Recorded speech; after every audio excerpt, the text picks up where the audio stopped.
The review questions for Unit 13 specifically, as I mentioned, focus on those questions. Unit 15, 19 might only see like one question on your state exam from those units. We stuck to the most important parts, but not as relevant as what we saw for Unit 13. And let's go ahead and start on page 327. Question 1. Which individual must be state licensed as a mortgage loan originator? It is C as in Charlie. Employee who works as a loan originator for a mortgage brokerage company that is not federally regulated. Number 2, a commercial bank sold a group of 2,000 mortgages directly to Fannie Mae. This is an example of B as in Bravo, secondary market activity. Which statement does not apply to Fannie Mae? D, because we know they're not a government agency. There's only one that is, and that's Ginnie Mae. Number 4, the market where loans are created is called a primary market. A is an alpha. 5, a home equity conversion mortgage is also called a reverse, designed for people over the age of 62. Number 6, when investors bypass thrift institutions for direct investment elsewhere, this process is called C, disintermediation. Number 7, which set of maximum standard qualifying ratios is used to qualify a home buyer for a VA mortgage loan? Yes, because they don't review the HER, but they do review the TOR. And yes, you have to be below a 41% debt to income ratio. An FHA loan is a government insured. VA loans are government what? Guaranteed. Know the difference. 9 is math. Partially guaranteed, not a full guarantee.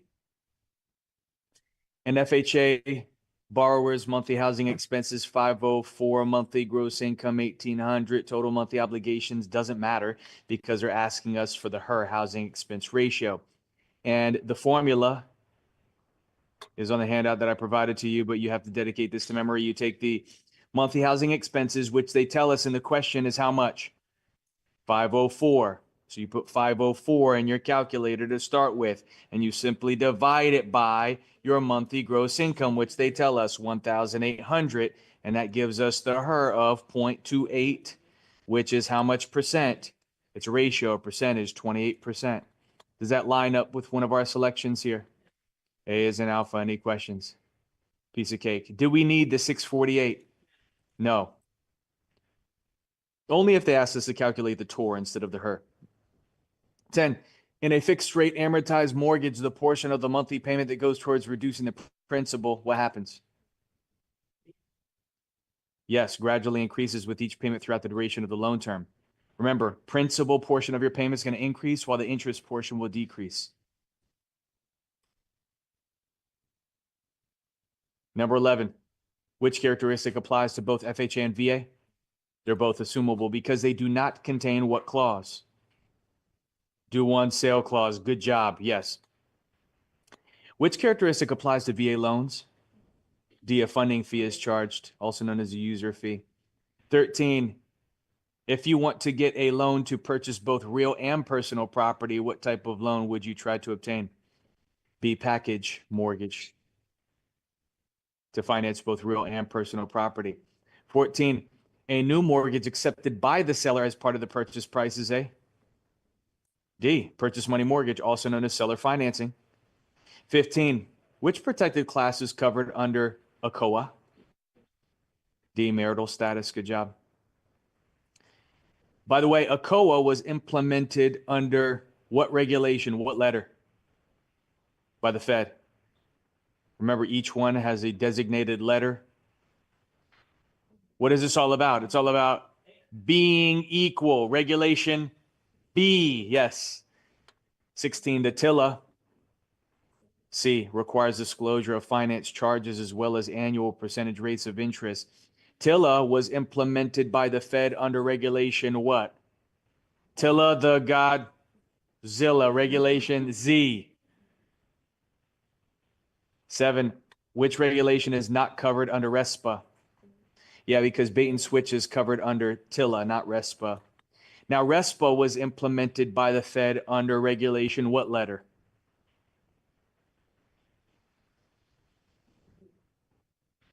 Cross out that S. REXPA, yeah, REXPA, if you remember that. 18, the TILA RESPA integrated disclosure requires that the borrower be provided which item at least 3 business days prior to the closing? Yep, the closing disclosure, the CD. When you submit the loan application within 3 business days, they must send you the LED, which is a loan estimate disclosure. 19, as part of preparation for a closing, a listing broker referred a property owner to an appraiser. They completed the appraisal, charged the owner $250, which was entered on the closing disclosure. The appraiser gave the listing broker $50 for the referral, which the broker accepted. According to RESPA, is this referral fee acceptable? No, and it's C. Both are in violation. 20, the TILA right of rescission does not apply to which type of loan? It's B. So new loans to purchase or construct, but does apply to the rest. 3-day right of rescission. Okay, let's jump into our session for today. Today is our math day, and I'm excited. I enjoy math, and I'm going to show you how simple this math is going to be. Once again, this is not trig, this is not calculus. You're not using cosines and tangents. You're not using a Texas Instruments calculator, nothing programmable. It's basic functionality, so you guys can handle that. It's practical math. Let me give you some advice, because you have a whole lot of formulas that you need to memorize for exam purposes. I've already provided you handouts with formulas on them, and you had some exposure to some math already, but we're going to learn the majority of the math today. And I'm going to provide you with more handouts. You have to dedicate this to memory. They don't allow you to bring these handouts with you to take your state exam. Luckily, I made these handouts to simplify the math you see in your textbook. It's not something that paired with the textbook and they say, oh yeah, give this to all your students to help them out. No, I spent the time to make it simple for you, easy to digest with explanations on it. You're welcome. Okay? Not that you wanted to offer that. But I'm going to take it. Now, here's the thing. When you sit down to take your exam, the first thing you should do when you put your stuff in your locker, you sit down in front of the computer, they give you a scrap sheet of paper. What's the suggestion? Write down what? All the formulas that you can recall. This comes from us, all of these strategies. So if you learned it somewhere else, Gold Coast, this is our methodology. You write down all the formulas, set it to the side. Don't even think about math until you get to actual math question, because the first 90 are non-math questions. And you need your complete focus and attention to wrap your head around these rules, regulations, fundamentals of real estate, laws, procedures, and so forth. Those are non-math questions. But when you finally get to the math portion, you don't want to be blindsided and try to summon all of these formulas that are in the back of your mind that you've been saving all of this time. You're going to really struggle to try to recall. So if you write it down, get it out of your head as soon as you sit down while it's still fresh in your mind, it's the best way to attack. If you suffer from test anxiety, as I mentioned, it's usually the first few questions that you should skip until you get to one of those easy questions where you just can't miss it. It's common sense. It's the difference between right and wrong. No way that you can fail that particular question. And then you're going to start building confidence. And questions later on in the exam will actually help you or trigger your memory from questions you encountered earlier in the exam.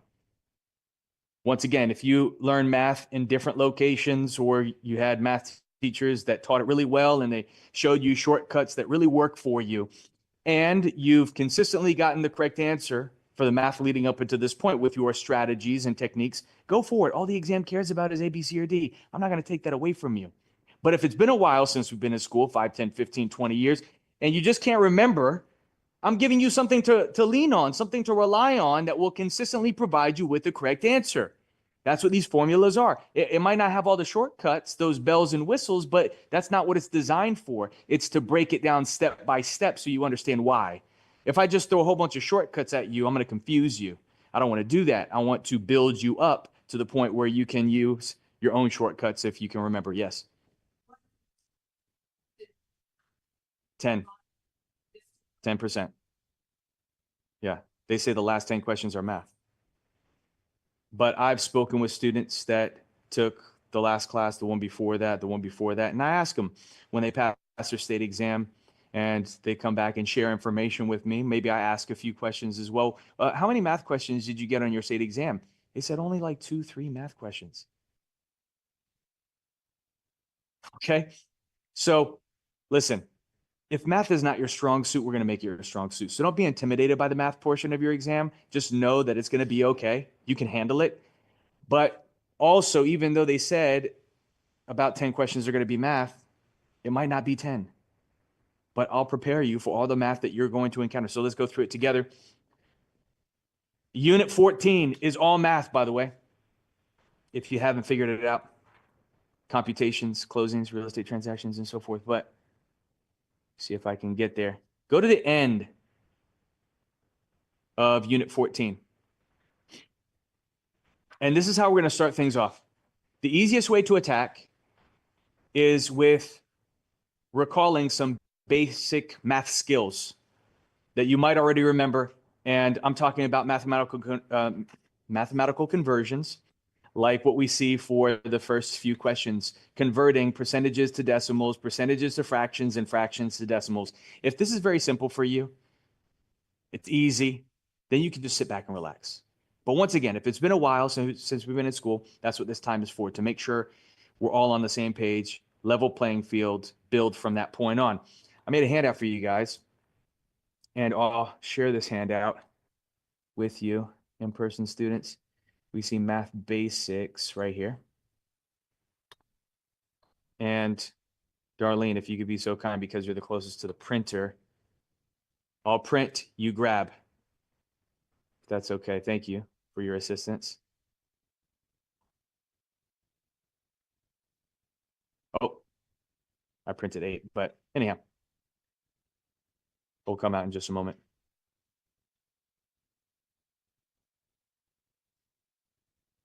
Elijah and Michaela, they're here.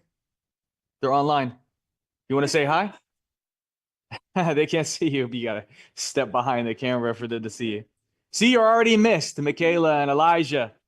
There you go. They're asking about you. Yeah, my bad. We're like pretty sick over here.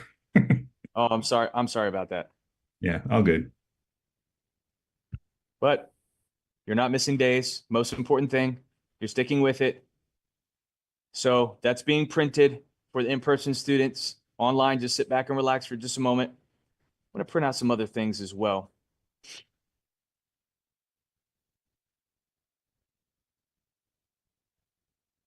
Other things that we're going to encounter today.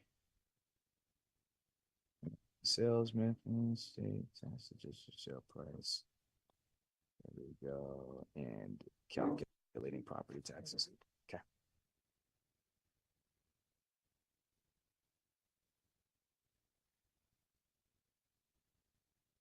I can see it. I see the teacher. I see it passing out handouts and so forth. All right. What a coincidence. Yeah. Thank you. You can just set it down. It's fine. All right. I have some other handouts we're going to go through as well.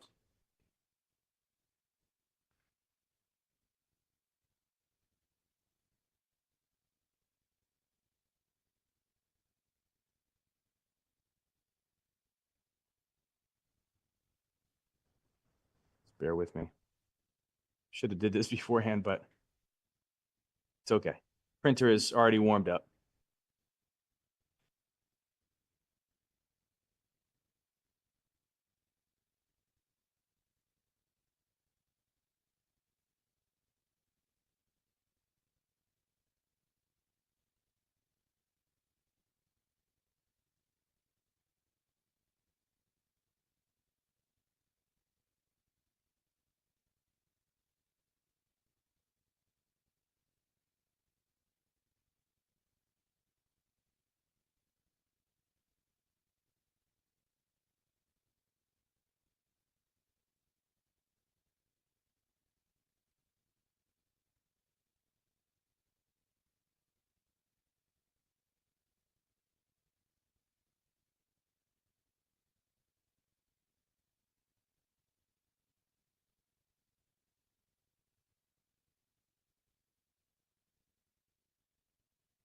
Okay.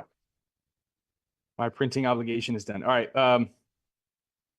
Most important thing is we'll get to the other handouts in just a moment, and I'll make sure I help out with that. You've been more than helpful. Thank you so much. And there should be 6 handouts for each. So make sure, and there's 6 individuals. So definitely. Yeah.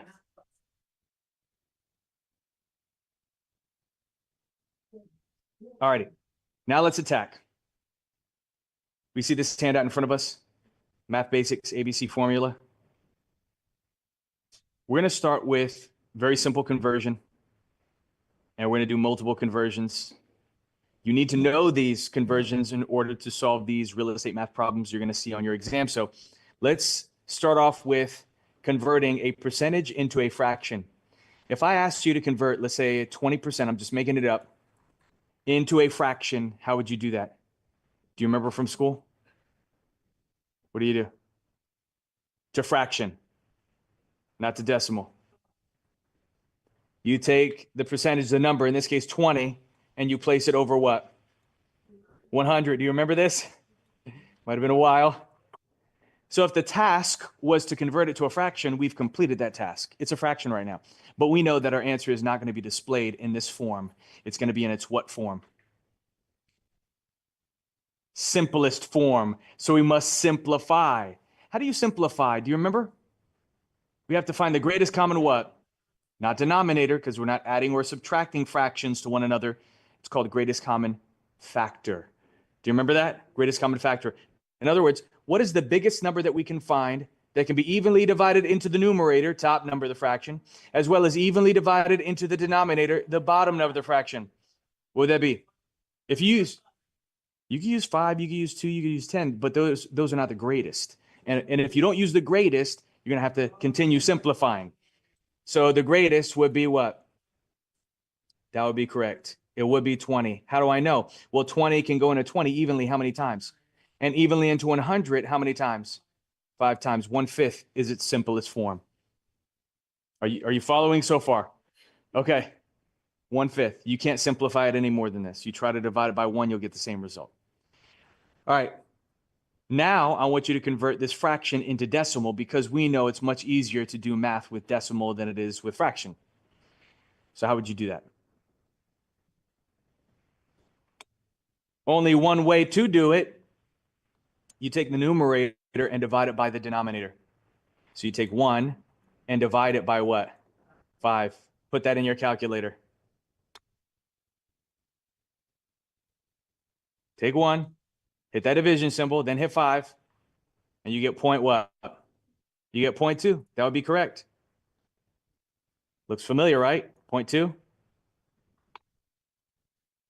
Now, if I were to ask you to convert this back into a percentage, from decimal to percentage, what would you do? You actually kind of mentioned this earlier. There's one of 2 ways you can do it. Either you can multiply by what number? 100. Or you can simply move the decimal that's visible to us. How many spaces? 2 spaces. In what direction? To the right. Let's see how that looks. We take that decimal, move it the first space over, and then the second space over. We're missing something in this space. And if you remember, your teacher said, if you're missing something, always add a what? 0. So it becomes what percent all over again? 20%. And it's seamless. What do we have? Percentage to fraction, fraction to decimal, decimal back to a percentage. What about the opposite? Percentage into decimal. What would you do? Since we multiply by 100 to get it to percentage, how do we get it back to decimal? Divide by 100 would suffice. Or even easier, you can take the decimal that's not visible to us. And what did you learn in school? If you don't see a decimal point, there's always an invisible decimal that exists to the right of the number. And all you have to do is remember Beyonce. Where do you move it? To the left, to the left. And it becomes 0.2 all over again. Any questions about this? Basic mathematical conversions. Are you following? Everybody okay with this so far? What if I were to ask you about the ABC formula? Do you remember this? LTV, The alternative LTV formula, A times B equals C. And if you know at least two of those variables, you can calculate the missing variable every single time without fail. It works seamlessly, and I'll show you how it works. Here's the formula. A times B equals C. And let's make up an example. Let's say A is 13 times B. We're going to solve what B represents equals 169. If you know your times tables, probably you already figured it out. But what's the correct steps when using the ABC formula, working backwards to get the answer? What are we trying to solve for? What letter? B. So what must we first do with the B? Keyword start. Yes, isolate it by itself, one side of the equation. What mathematical symbol separates the equation from the left to the right side? What symbol does that? It is the equal symbol. Equal symbol separates. And B is on the left side of the equation. We're trying to isolate it. So what must we get rid of? 13. How do you get rid of it? You divide it by the same number, but whatever you do to one side, you have to do to the other. Just remember a phrase that I shared with you. Simply slide and what? Divide. Works every single time. We're sliding and we're dividing. So you divide by 13. And this is what you have left now. B equals, because it's isolated now, 169 divided by 13. Do the math. You probably already know. 169 divided by 13. It's not a mistake. It is 13. So B equals 13. If you're not quite sure, what can you do to check your work? Yeah, plug it in, substitute. Do you remember that? So you can plug it in and multiply across, but I can assure you 13 times 13 is 169. The square root of 169 is 13. 13 squared, 13 to the second power is 169. Is that okay so far? Now you're probably thinking, okay, this is all great, Michael. A times B equals C, I got it. This is the second time we've seen it. And I have an understanding of how to apply it towards these math problems that I encounter. But how do I arrange my equation? What do I plug into the A, the B, and the C so I can solve accordingly? You might want to write this down separately as well. Even though it's on this handout, A is always going to represent the what of something? Total. Remember this. Times B, which is always going to represent the what? Rate of something, equals C, which represents your result or part of something. So is it consistent? Does it really work in this order? Is it always placed in this order? Yes, at least for these real estate math problems and how I show you to solve these math problems with these handouts. You'll see with the next handout, I want you to take out, set in front of you. It says sales commish across the top. This is where it starts getting exciting, guys. This is where we find out how much money we're going to make off of a flipping real estate transaction. And you're thinking, okay, Michael, when it comes to commission money, I got it. You don't need to show me because money is a big part of our lives. You probably don't need, realistically, you don't need me to show you this. But I'm going to show you anyway because that's my job. That's what you paid for. That's what you invested in. And I'll show you the calculation. What a coincidence. This is how you arrange. It's an ABC formula, as are most of the formulas that you encounter that you need to memorize for your exam. Sales commission, there are two calculations of sales commission, straight or step. But what a coincidence, the formula remains the same for both. Now, A is always going to represent the total of something, you see? Consistent, in this case, your total what? Sales. Times B, which is going to represent the rate of something, in this case, your rate of what? Commish, equals your sales commission. And isn't your sales commission part of something? Total times rate equals part. Your commission is part of the total sale. So it's all consistent. Let's make up some numbers, see how it works. I'm going to show you straight commission, and you're going to challenge yourself with a step commission question later on tonight for homework, but I'll explain it before I send you off for that challenge. Let's say you sold a house in Windermere. Anybody familiar with the Windermere area?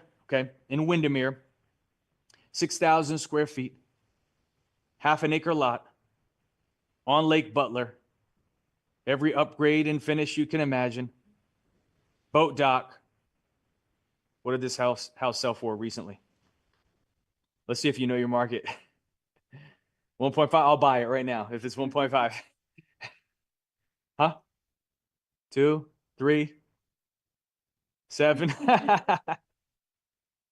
I would say anywhere between 3.5 and $4 million in today's market. This is what the properties are going for. At least it's what they're listed for. So let's say the total sale is, let's say 4 million. Shoot for the stars. And the commission that you negotiated on the sale, the total commission that you negotiated on the sale, the percentage, the rate, let's say is 7%. Okay, we'll say 5%. This is how commission was usually calculated because, let me ask you a question. How many brokers are typically working the deal? 2, right? The listing side and the buyer side, right? And they collaborate with one another. They split the commissions typically. But the rules have changed, right? But even though the rules have changed, usually the seller is still willing to provide commission. They call it seller concessions, which they use towards paying the buyer's agent commission. So let's stick with the math you're probably going to see in real life. What's 5% of $4 million? What is it, $200,000? Yeah, easy math here. $200,000. It's a nice paycheck, but we're not done. How many brokers are typically working the deal? 2. So what's a fair split between both?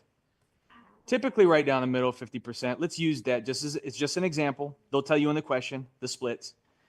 And what's half? Easy math, guys. $100,000.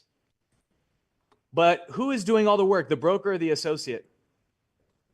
It's typically the associate. So let's make up a split between the broker and the associate who's doing all the work. What's a split that you would like? 70-30, 80-20. Okay, sure. Why not 80-20? It's just an example. They'll tell you in the question, guys. You can easily identify it. And easy math, once again, what do you walk away with off this transaction? 80% of 100,000 is $80,000. $80,000. Is that a good day? Okay. What does the average teacher make in a year? About 40? 30, yeah, 30 to 40 maybe. I mean, think about that.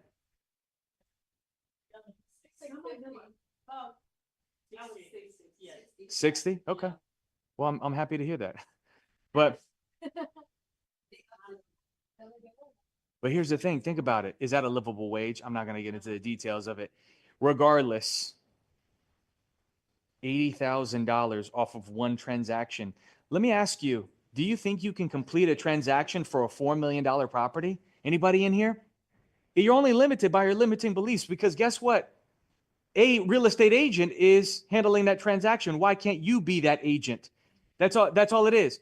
You have to have those conversations. You have to be bold enough to speak with those individuals that have these multi-million-dollar properties. But that's it. That's all it takes. Building relationships. It's the people business. The money's going to come, but you have to build those relationships. Where do people that have $4 million properties hang out? You got to think about this. You got to start thinking, what clubs do they join, right? You got to start thinking about, are they in philanthropy? Do they have charities? Michael, Yes. Michaela has a question. This Yes. is kind of random. I was just wondering with a commission like that, 80,000, how much of that would you save for tax purposes? Like, It depends on how much. Depends on how much you can write off for business expenses. Mhm. And I suggest you write off as much as possible. It's the name of the game, right? Write off your business attire, your business card, your for sale signs, your computer, your cell phone bill, the mileage you put on your car, everything, the space you have in your home to do business. Yeah, all of it is a write-off. Could you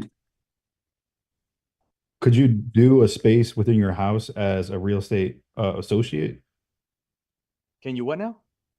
Can you write off a space in your house as just a sales associate, or do you have Yes. to broker for If that? you structure as an LLC. Okay. You remember that? You can get that LLC designation. It's a great question. Yes. I see that I used to work in the country club of Orlando. Are you familiar with that? Thank you. The members there, they have like properties that cost between like 2.5 to $3 million. Yeah. Exactly. So if you worked at the country club and you have those connections, that's what it is. And they much rather use somebody they're familiar with, somebody that they trust, versus just some random person that knocks on their door and says, hey, listen, I'm a real estate agent. I'd love to list your property. Here's what you can get. So it's a warm lead, and that's what this business is all about. Anyhow, it's a really simple calculation, guys. Now, step commissions is the same formula, but have you ever seen a sales position where you're paid on different levels or tiers of commission based on your performance? They say, hey, for the first 50,000 in sales volume that you sell for our company, we're going to give you X percentage. For the next 100,000 you sell in sales volume, we're going to give you X percentage. So it scales up. That's what you see for step commissions, but the formula is exactly the same. So tonight, you're going to have a practice question for every single one of these formulas that we're working on today. Challenge yourself with it. We'll go through it tomorrow. Let's move on to my personal favorite, profit or loss. And what a coincidence, it's an ABC formula again, rearranged in this format to your benefit.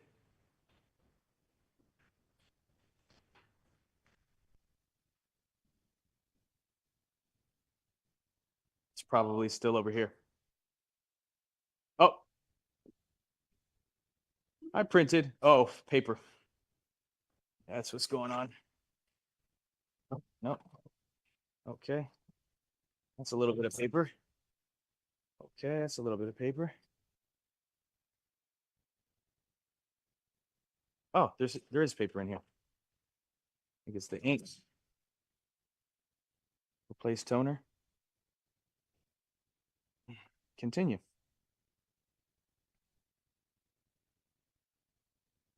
Sometimes you shake it, it works. I gotta use the other printer here. Let me it's just slower, which is not something I prefer.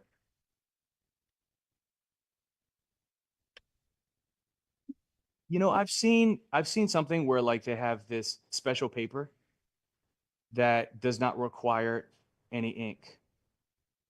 So it's a thermal paper. And then it's a laser. It basically the laser heats up the paper for whatever, but you can only do black and white, which is, I mean, that's all I use a printer for anyway. But anyhow, let's see. It's the right print. No, we need the left printer. Great. It's not even on the list. Huh.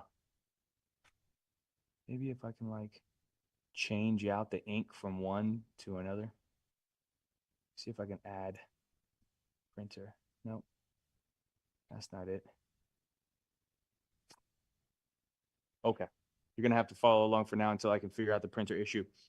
But write down this formula, profit or loss.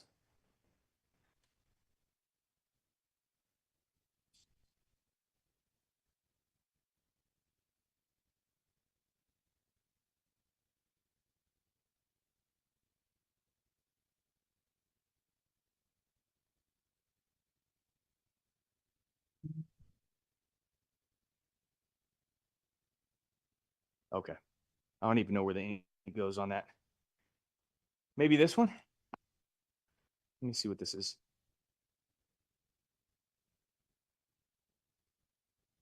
This is a MFC. What does that stand for? Mother copier. All right. I guess I'll figure it out. Feel like the episode of The Office or something. All right, so it's A times B equals C. A is always going to represent the what of something. Total. In this case, your total what? Cost times B, which is going to represent the rate of something. In this case, your rate of return on the sale, equals C, which represents your result or part of something. In this case, the sale price. So how does it work? Well, if you look up here, if you know what you paid for something, your cost, and what you sold it for, we can always calculate your rate of return on the sale. We then use rate of return to find out how much profit or how much loss you took. So somebody in here, if you could give me an example, even somebody online, of something you sold and you made a decent amount of profit on it. It could be anything. Could be a purse, could be a pair of shoes, video game, Cryptocurrency. car. Crypto, okay? Yeah. What did you invest in crypto? You, Did you buy mean Doge or one of those meme coins? no, Solana, Cardano, Solana. Ether. Yeah, okay, but tell me, I need like a total number that you invested. Let's go with 10K. $10,000 into crypto. And what did you make? What was your sale price? If you're still holding it, then it's not going to be accurate. three times that. 30,000? Is what you made? Yeah. Awesome. 30,000 on top or 30,000 total? No, 30,000 total. Okay. No, 30,000 on top. Sorry, 40,000 then. 40,000. All right. Yeah. We can use that. That's fine. 40,000. So easy enough. Just like we've done time and time again with the ABC formula, the first step is to calculate the rate of return on the sale. And that's our missing variable. So what we're going to do is we're going to isolate what we're trying to solve for by itself, one side of the equation. Look up here. What mathematical symbol separates the equation? Equal symbol. If we're trying to isolate rate of return, we must get rid of the total cost. How do you get rid of it? You slide, you see the action, and you what? And you divide. So you take 40,000, divide it by 10,000. Easy math, thank you. And that's going to be 4, right? Now this is expressed, rate of return is expressed as a what? Percentage, not in decimal form, or even as a whole number. So how do you convert it? You have to take the decimal point, which we can't see, but there's an invisible decimal that exists to the right of the number. Simply move it 2 spaces to the right. We add zeros and we add the percentage symbol. It becomes what? 400% rate of return. Now, this is his rate of return. This is not the profit. This is not the profit. We have to complete one more step to actually get the profit. And here it is, right below. Profit calculation. Do you see it? The rate of return, which we just calculated, is how much percent? 400%. Before you can start to make profit as an investor, you need to at least break what? Break even. What is breaking even? Getting at least how much percent of your money back? 100%. Exactly. Getting 100% of your money back. So we represent that as 100%. And whatever's left over is your actual profit, whatever the excess. So how much profit did he make? 300%. Probably beat the S&P 500. Great job. Any questions here? Now, probably he can give me another example of the opposite of the profit. Taking a loss. With crypto, it's volatile. And if you come out unscathed from crypto, it's probably a miracle. But it's a learning process. And you might have a strategy, but it's all out the window. Does somebody in here have an example of something they sold and took a loss on it? Could be anything. I do. But I want a real life example. Anybody? I do. I do. Okay. Somebody new. I do. Yeah, Susie. Okay. What was it, first of all? Dog bandanas. Dog bandanas. Okay. What'd you pay for all these dog bandanas? Materials probably like $250. And you ended up taking a loss on this, right? Yes. Okay. 250. And what did you sell for? About $15 each. Total. Oh, 150. 150. Okay. So as we can see, it's a loss. Not that much of a loss. Do you sell them at a flea market, or do you have like a booth somewhere, or was it online or Etsy? Farmer's market. Farmer's market. Okay. Yeah. So let's go ahead and do the math here. What do we need to do? What's our first step? Keyword starts with the I. We're going to what? Isolate rate of return. That's our first step. Get rid of everything else on this side of the equation. In this case, the 200, the total cost, you slide and divide. And you take 150, divide it by 250. These are the numbers she provided. And what do you end up with as the rate of return? Point what? 0.6, which is what as a percentage? Is 60%. So remember that number because we're going to need it. The second step. We just calculated her rate of return. She got 60% of her money back. So did she break even? What's breaking even? Getting how much percent of your money back? And if she got a rate of return of 60%, that means she fell short. She lost how much percent? 40%. Do you understand how this works? Be careful on your exam. Why? Because on your exam, they're going to ask you to calculate the loss. They're going to give you similar information, just like what Susie shared with us. But one of the answers they're going to provide to you is 60%. And you went through that first step, you got the rate of return of 60%. And you're thinking, ding, ding, ding, that's got to be the correct answer. It matches with A, B, C, or D. No, you have to go through the second step. Subtract it from, take 100%, subtract it, and what you're left with is the actual loss. Any questions here? All right, I'm going to give you the hardest question for your homework, but we're going to do it together as a class. First, I want you to challenge yourself with it. Then we'll work on it together. Go to page 349 in your textbook and question number 14, if I'm not mistaken. Page 350, question 14. Yes, thank you.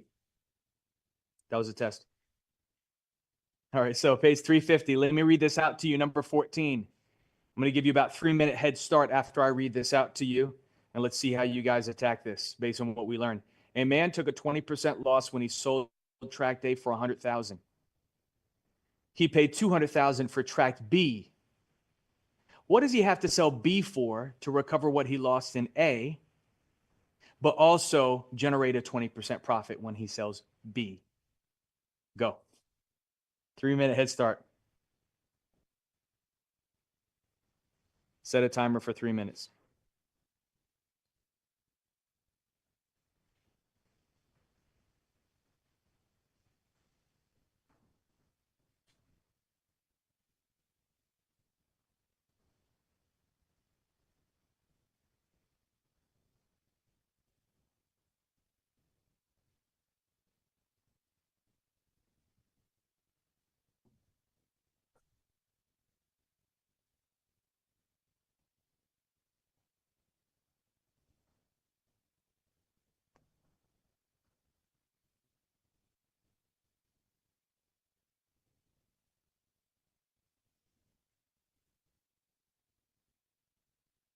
You're 75. We'll find out. Keep on working.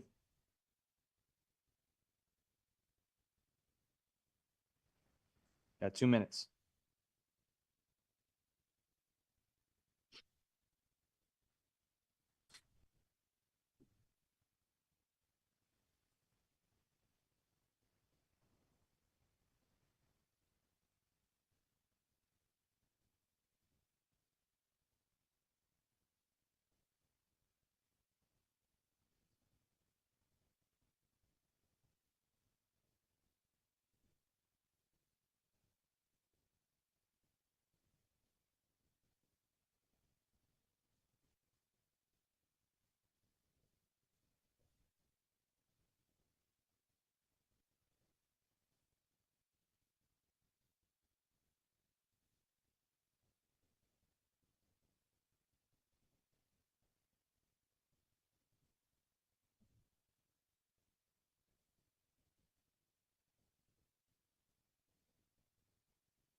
Got about 30 seconds.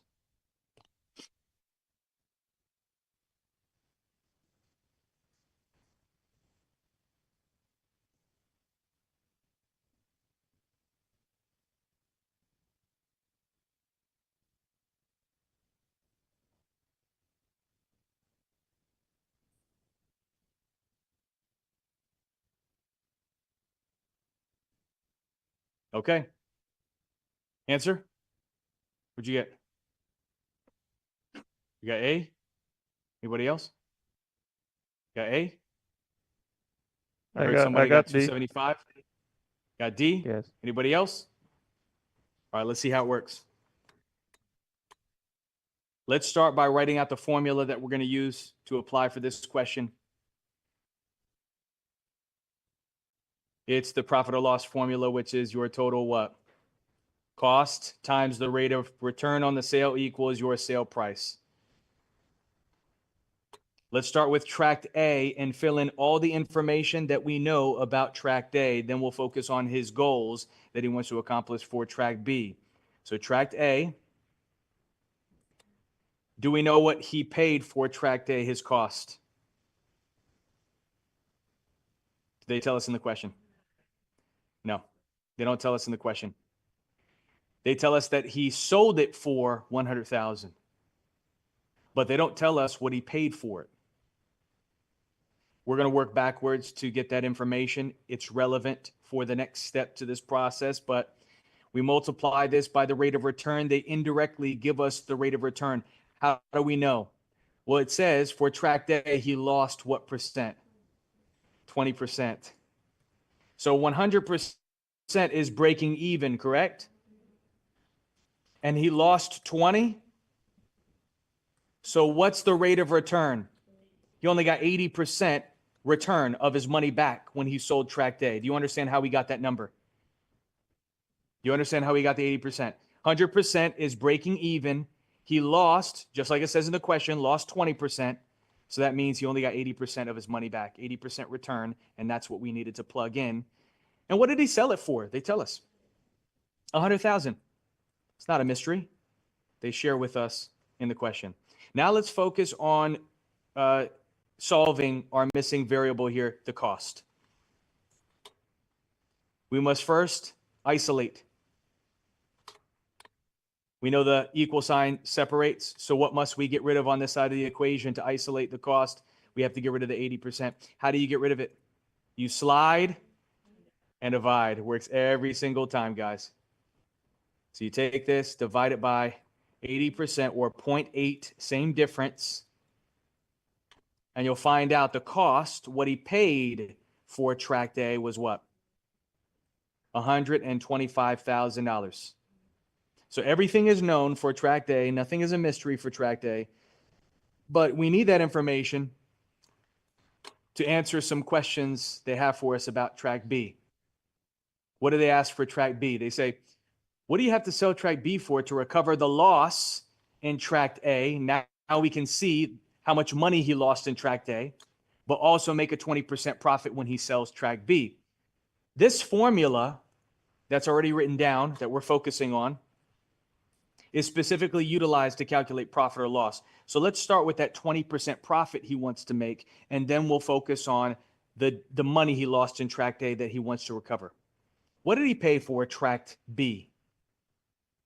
200,000. So that was the cost. And what would you have to sell it for in order to make a 20% profit? Well, in order to get that figure, we have to plug in the rate of return. How do we determine 20% profit? Well, 100% is breaking even, correct? So he needs to at least break even to get his original investment back, 200,000, but he also wants to make how much percent profit on top of it? 20% profit, correct? So if you add those two figures together, that will give you a rate of return of what? 120%. And that means he would have to sell it for $240,000 just to make the 20% profit off of tract B, but he also wants to recover what he lost in tract A. That's why we needed to fill in this missing variable. We needed to know what he paid for it, what he sold it for. And based on that, look, how much did he lose if he bought it for 125 and sold it for 100?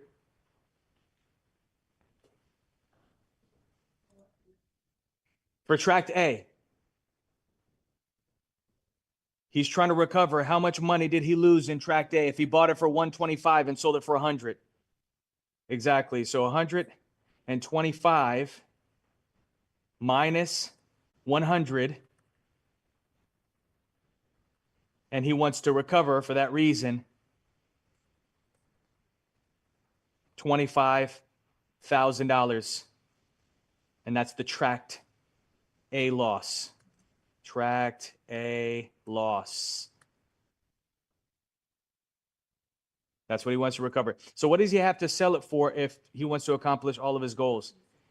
He needs to sell it for $265,000. Is that one of our choices? Correct answer is B, as in Bravo, for that reason. I told you it's the hardest question out of your homework questions for tonight.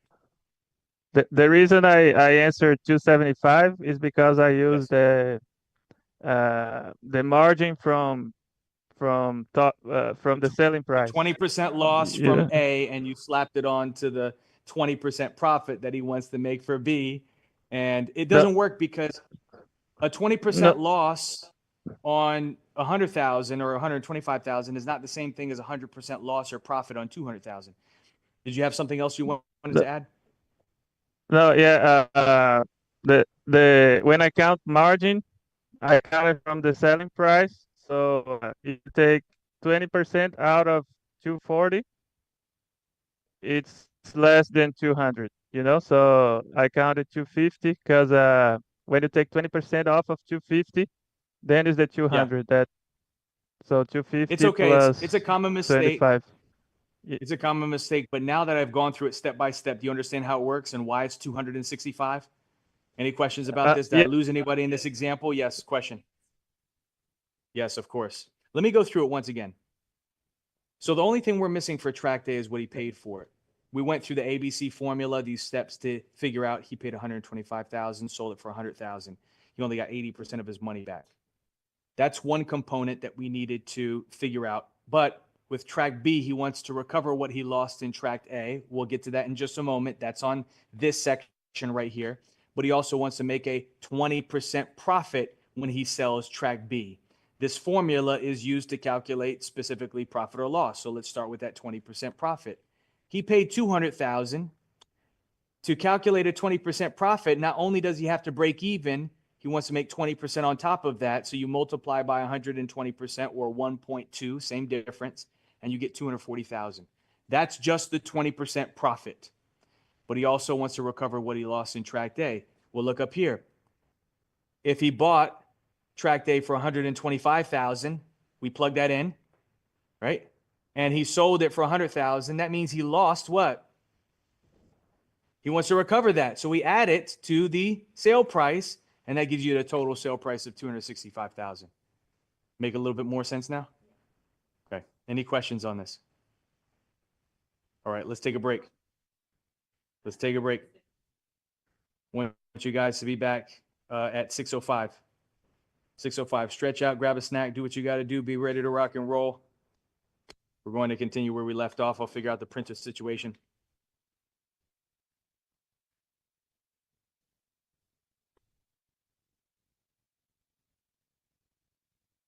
Right.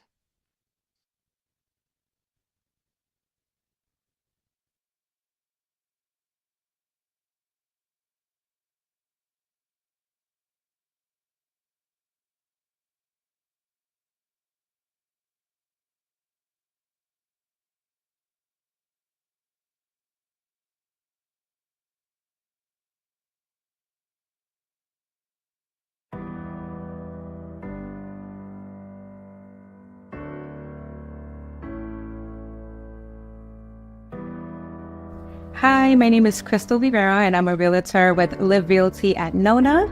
I decided to be a real estate agent for my love of helping others, thinking about helping them with their first home, with their first apartment, with their first investment property. Flipping homes is what started me in the business. My husband is into flipping homes, so I went from nursing, which I'm still currently doing, but now going into real estate. Decided to use Cameron Academy because of my nursing schedule and how their schedule works well with my schedule.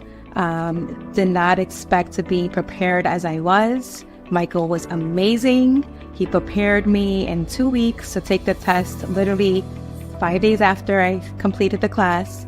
And 3 days after that, I was already signed with Live Realty. And here we are 5 weeks later, and I have my first listing. So definitely prepared me well for the real estate industry and just all that's to come. I'm excited, and I wish everybody luck. Hey, my name's Jonathan Gibson. I am from Orlando, Florida. I had started my career in real estate based on wanting to. I started out my journey in real estate with Cameron Academy because I read a lot of online reviews, and there were exceptional reviews about Cameron. When I got here, I wasn't disappointed at all. I realized Michael was the best teacher, and he helped me learn everything I needed to know about real estate. And he's a very good instructor. He's thorough. He tells everything. He's one of the better professors. He's good at explaining stuff, helping you get through this and making it easy for everything.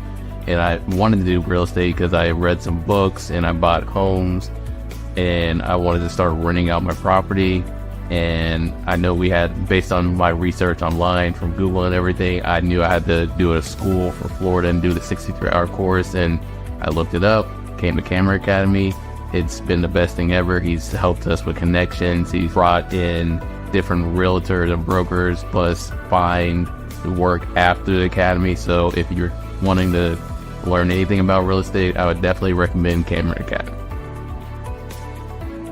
Hi, my name is Tamara Fletcher, and I have experience in education. I've worked in education for over 17 years, but I always wanted to get into real estate. I wanted to get into real estate because I love a couple of things. I love people, I love making money, and I love being able to sell homes, or at least the potential of selling homes. I love real estate. That's what brought me to Cameron Academy. Cameron Academy has done so much for me. I have learned so much from Michael. The information that I've gained here has made me feel so prepared for the state exam as well as the exam at the end of the course. I can't go on enough about how enthusiastic Michael was during the whole process of learning, and how that really made a difference in the way that I learn. Being able to be here in person and take the in-person classes is what has really made it all the difference in the world. Michael is a great instructor.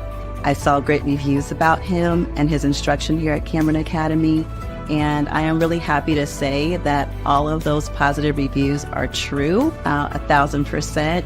It's made a world of difference for me, and if I could do it again, I would. My name is Gabriel Minyarji.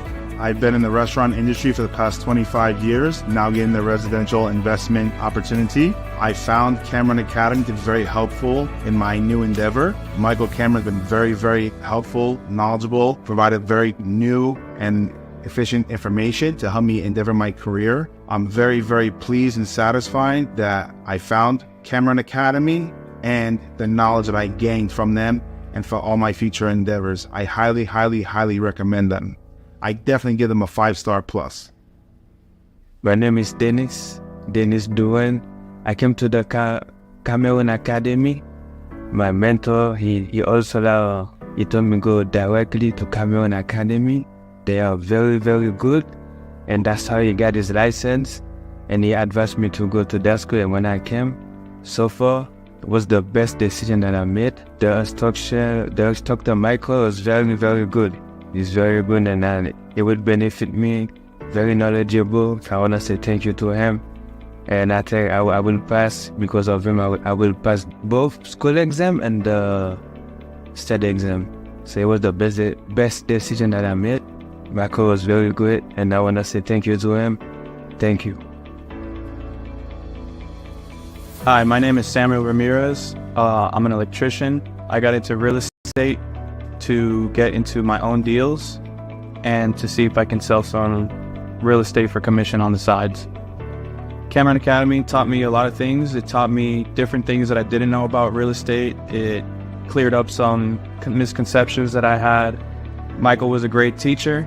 He taught me a lot about real estate that I didn't know, and it just opened my eyes a lot more and made me just very motivated to get into this. And I think anyone should go to Cameron Academy. Mi nombre es Rolly Peralta y acabo de terminar las clases aquí en la Academia Cameron con el profesor Michael. He aprendido mucho y estoy muy agradecido con Michael por todo lo que me ha enseñado.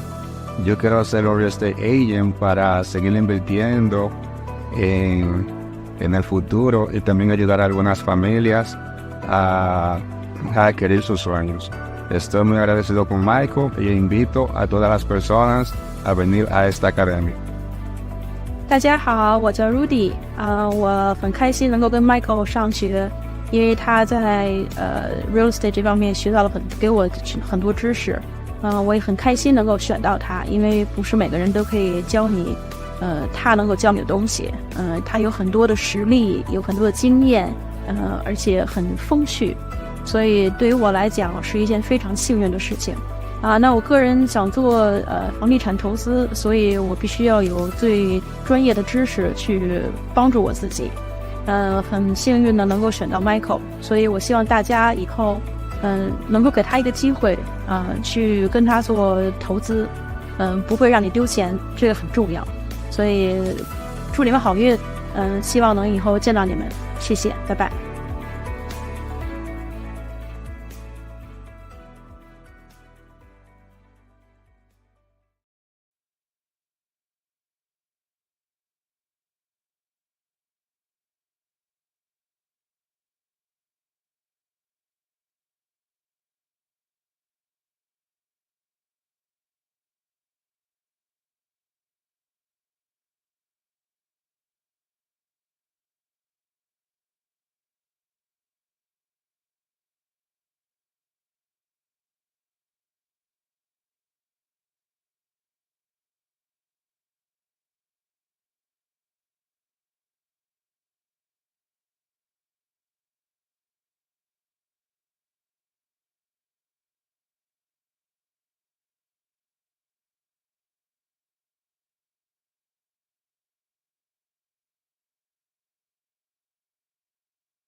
Okay. Here we go. Let's jump right back into it. We see prorating unpaid property taxes next. It's a proration calculation. Have you heard of prorating before? You know what proration actually means? Yes, of course. Yeah, the most common concept of prorating that most people are familiar with is when you move into an apartment in the middle of the month, you don't pay the full month's worth of rent. They prorate based on how long your occupancy is going to be within that first month. So it's all about promoting fairness, essentially, is what it is. If I didn't show you how to do this calculation, it's so simple you can figure it out on your own. I am confident. But regardless, I'm going to show you how it works, starting with unpaid property taxes, prorating unpaid property taxes. Let's go through this together. I printed a handout for you guys. Got this one to work. You can pass these around.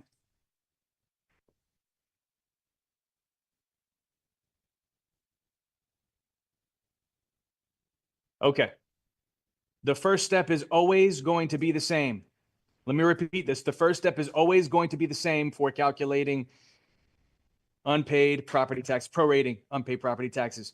No matter what proration calculation you encounter, this first step is always to calculate the what?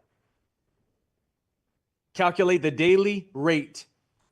This is the first step.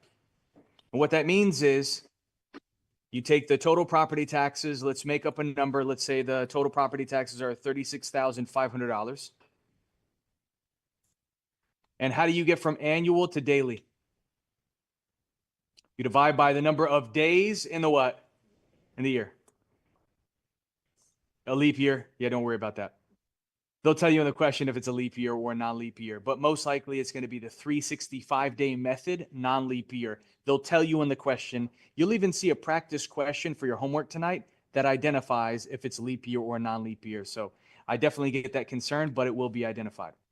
So do the math. What do you get? You get $100 is your daily rate for property taxes. We need that for step number 2. We need that for step number 2. But before we get into step number 2, we need to identify what the closing date is for this property. What's the concept behind this? It's really simple. Is it fair for you to pay the whole year's worth of property taxes if you just became the owner in the middle of the year? No. So for that same reason, we prorate to figure out how much the seller is responsible for out of that total property tax bill for the years or the days within the year they occupied. Because on the closing date, you need to make sure that you're credited that money. Whoever the owner of the property is come November is responsible for the whole year's worth of property taxes. If you own property, you know what I'm talking about. Maybe your property tax bill has already been paid because you escrow towards it every single month and the bank has paid for it on your behalf. The earlier you pay your property taxes, the more you save. But we'll talk about how long you can go without paying your property taxes before they become delinquent.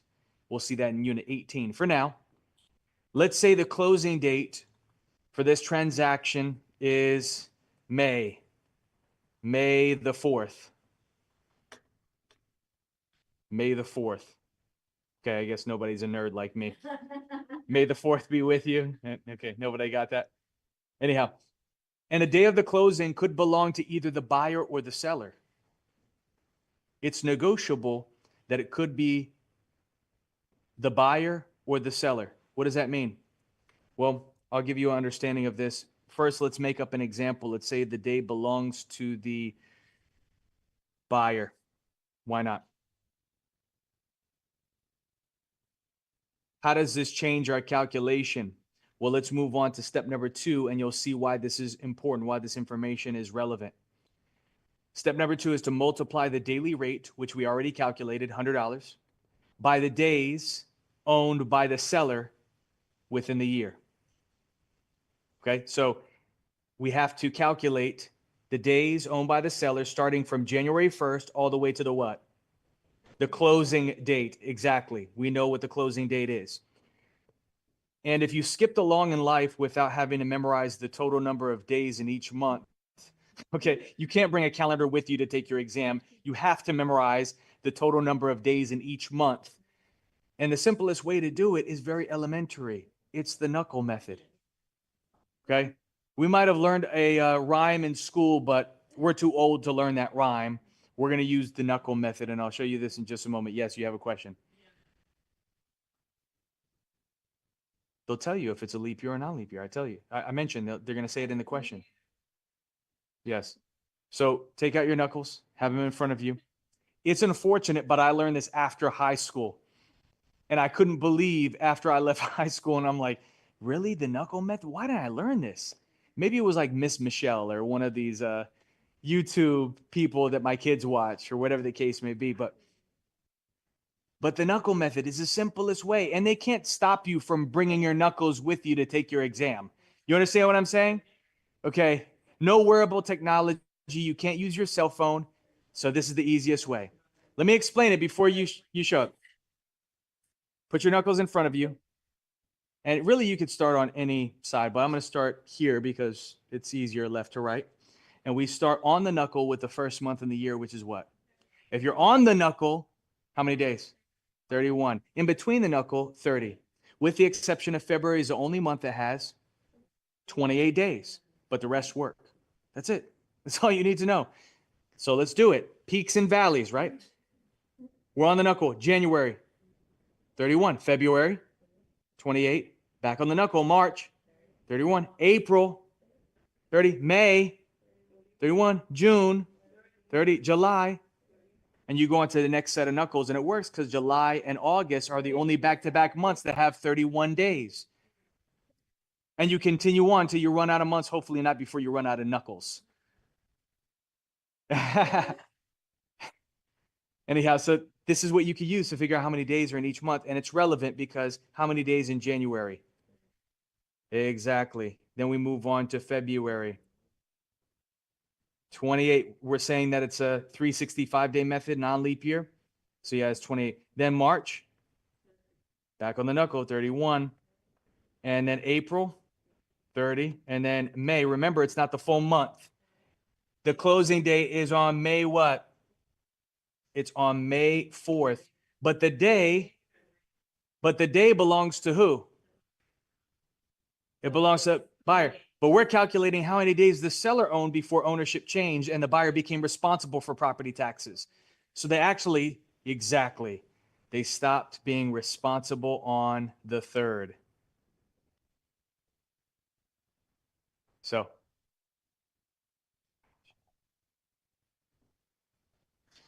add up the total number of days. You can use your calculator.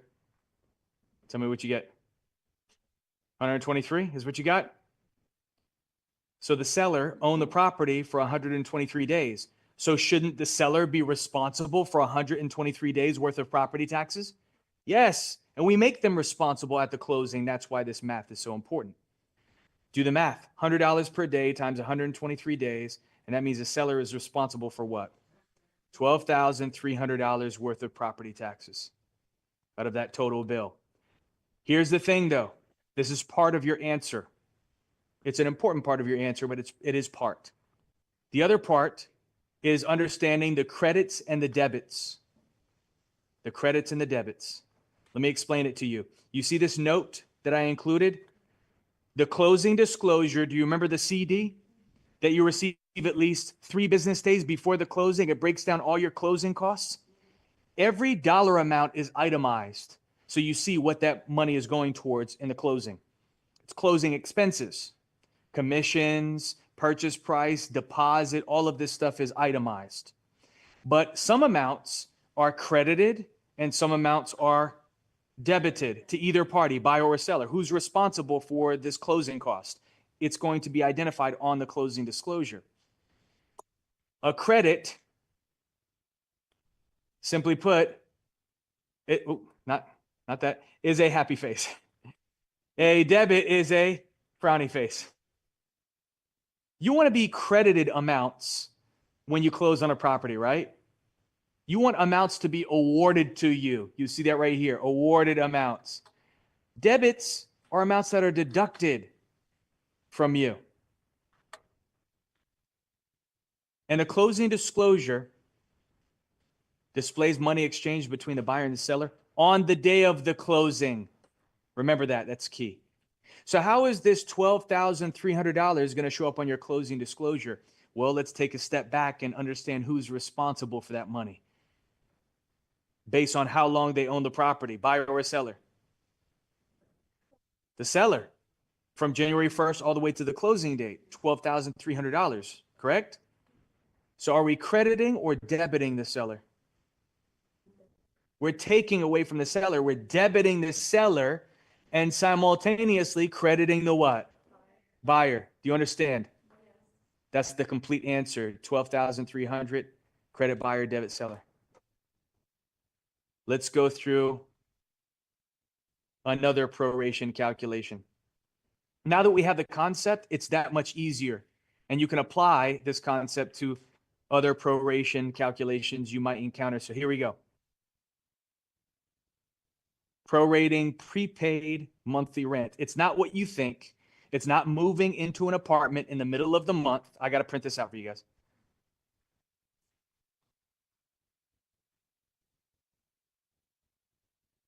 But let me get your attention for just a second. It's when you sell rental property.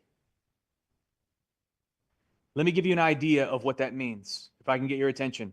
I own a rental property. What am I collecting from my tenants on the first of every month? Yeah, rental income. So on the first of every month, I'm collecting rent for that complete month. But then I sell you that same rental property in the middle of the month. You're thinking, well, you have the full month's worth of rent in your pocket. I need to get a portion of that because I own the property for part. Those are my tenants. That rental income, part of it is mine. So that's what this calculation is used for. Figure out how much of that rental income should be credited to you as the new purchaser of this income producing property. Let's go through it. Let's give an example. Let's say you have a quadruplex, which is how many units? 4 units, and each one is producing you $1,500. So that means total rental income you collect from all 4 tenants on the first of every month is what? It's what? Just do the math for me. It's 6,000. You have a calculator? Sorry, it asked me to continuously retry every time I send a job over to it. So it's a difficult printer. But anyhow, $6,000 is what you collect from all your tenants on the first of every month. The first step always when doing a proration calculation is to get the daily what? Get the daily rate. So how do you get from monthly to daily? You must divide by the number of days in the what? In the closing month. Well, let's make up a closing date to see how it works. Let's say November 15th. And the day of the closing belongs to, before we said the buyer, now let's say the seller. I'm making it up. So how many days in November? The closing month. The closing month is November. And yes, there's 30 days. 30 days in November. Let's do the math. Let's go ahead and do the math. Take 6,000, divide it by 30, and you'll get your daily rate of rent, which is $200. $200 is what we need for step number 2. What's step number 2? Multiply the daily rate by the days owned by the buyer in the month. So when do you start? Well, you start on the closing date and you count until the end of the month. What's the closing date? 15th. So when does the buyer start receiving credit for the tenant's rental income? On the 16th. So you continue counting 17th, 18th, 19th, 20th, all the way to the end of the month. Don't be afraid to tally. So we start on the 16th, 17th, 18th, 19th, 20th, 21, 22, 23, 24, 25, 26, 27, 28, 29, 30, 5, 5, 5. How many total days is that? That's 15 days. So the buyer gets 15 days worth of rent at $200 per day, which is how much? $3,000. What a coincidence. Isn't 15 half of 30? There's 30 days in the month and you own for 15, so you should get half the rent. Well, what's half of 6,000? What a coincidence. It doesn't work out always like that, but yeah, it works out in this case. Any questions here? And this is going to be credit to buyer, debit to seller. The last example of prorating is prorating interest on an assumed mortgage. We know debts could be assumed, correct? By another borrower. Debts could be taken over by another borrower just as long as there's not a what clause? A due on sale clause. It's possible.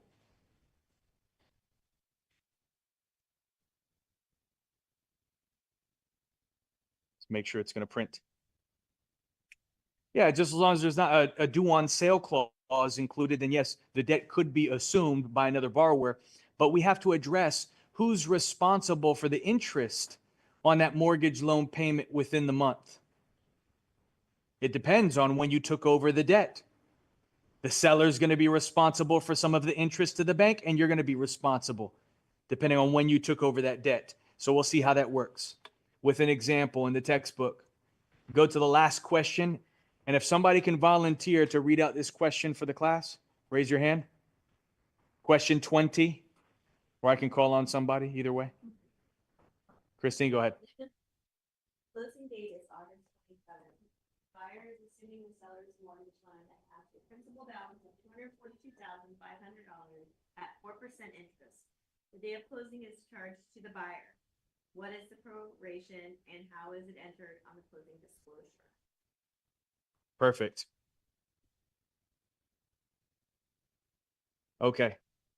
Let's use the hand. Well, I'm printing out the handout for you guys. One of you guys can grab it if you don't mind. Interest on an assumed mortgage. The first step, if I could share with you, is to take the loan balance, which they tell us in the question is how much? 242,500. And we multiply it by the interest rate that is proposed. What's the interest rate? 4%. When you do the math, tell me what you get. 242,500 times 0.04, that gives you 9,700, right? So this is an annual amount of interest. Thank you so much. Thank you, Melissa. 9,700.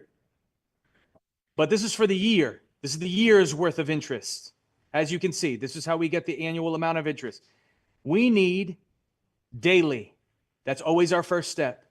So we take the annual amount, divide it by how many days in the year? Yes.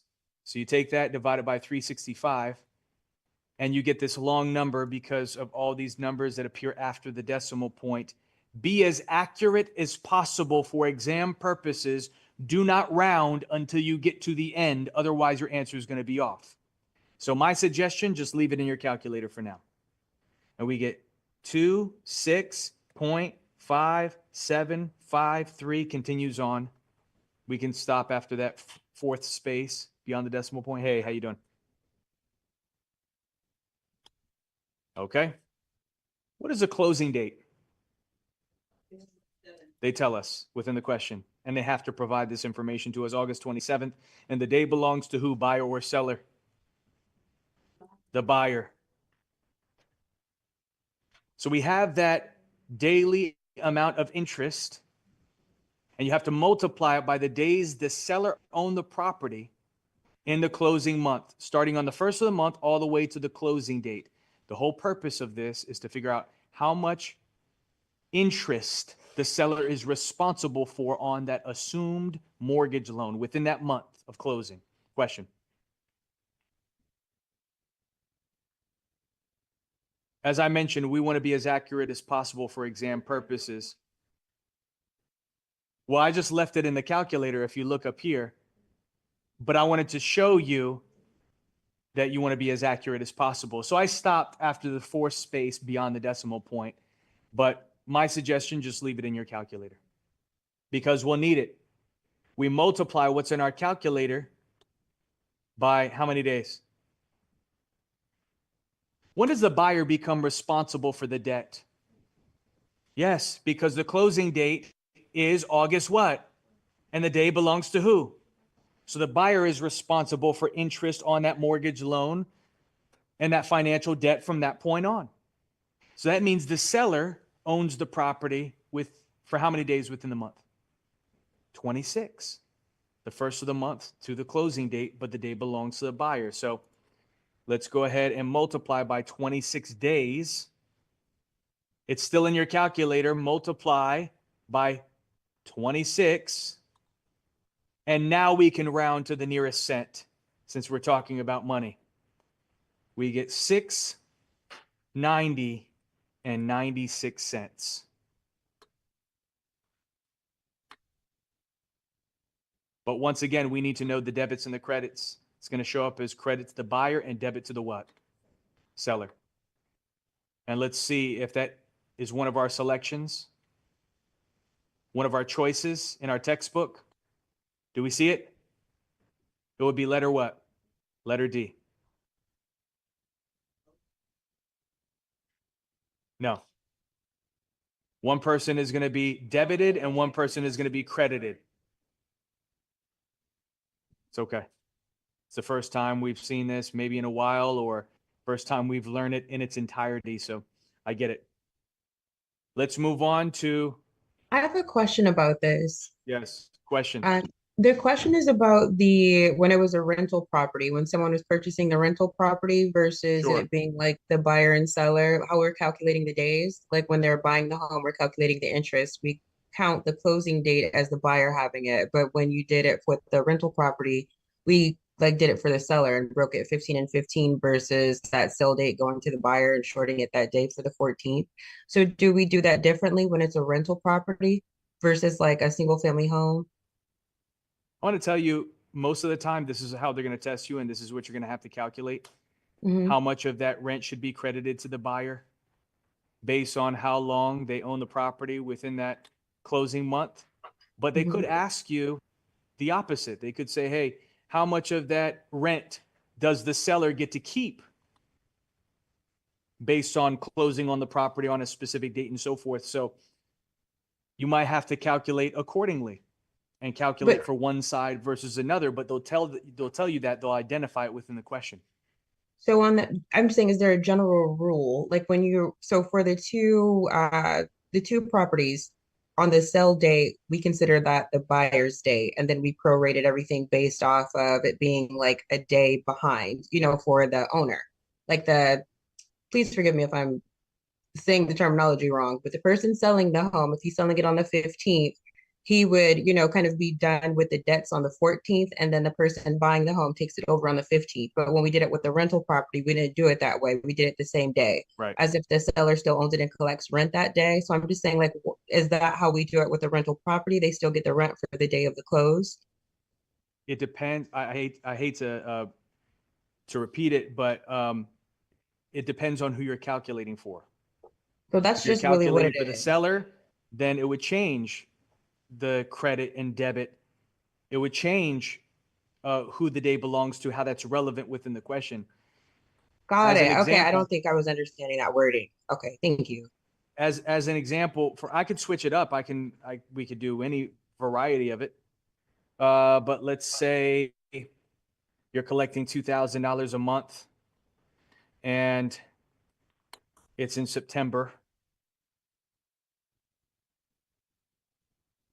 That's the closing date. Let's say the closing date is September 20th. I'll just make it up. And before we said the day belongs to the what? The seller?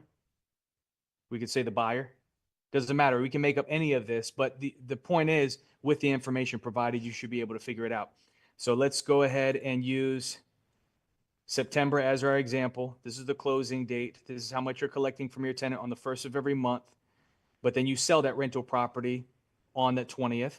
How many days in September? Well, there's 30 days. So what's the daily rate of rent? That's our first step always. So you take $2,000, divide it by 30, and you get this number. My suggestion, once again, if you have multiple numbers after the decimal point, leave it in your calculator. We're going to need it for step number 2. You want to be as accurate as possible. Otherwise, your answer can be off at the end. Do not round until you get to the end. So we get 66.667. Not a great number, but you understand what I'm talking about. And we need that for step number 2. So step number 2 is you take the daily rate and you multiply it by the days owned by the buyer within the closing month. Well, what's the closing month? Yes. Well, the closing month is September, and the specific date is September 20th. And we have to add the total number of days starting from the 20th all the way to the closing date. You'll see it right here. Our goal is to figure out how much of that $2,000 is to be credited to the new owner based on how long they own the property within that closing month. If it's, I'm buying an investment property, rent is collected already, I'm going to make sure that I get a portion of that rent that the seller already has in their pocket. Maybe they already have it in their bank account. I'll make sure that's calculated on the closing date. Anyhow. So yeah. Well, remember, you start on the 20th because the day belongs to who? Buyer. So if we said it belongs to the seller, it could change. Exactly. Belongs to the seller, then you would start on the 21st, 22nd, 23rd, and continue on.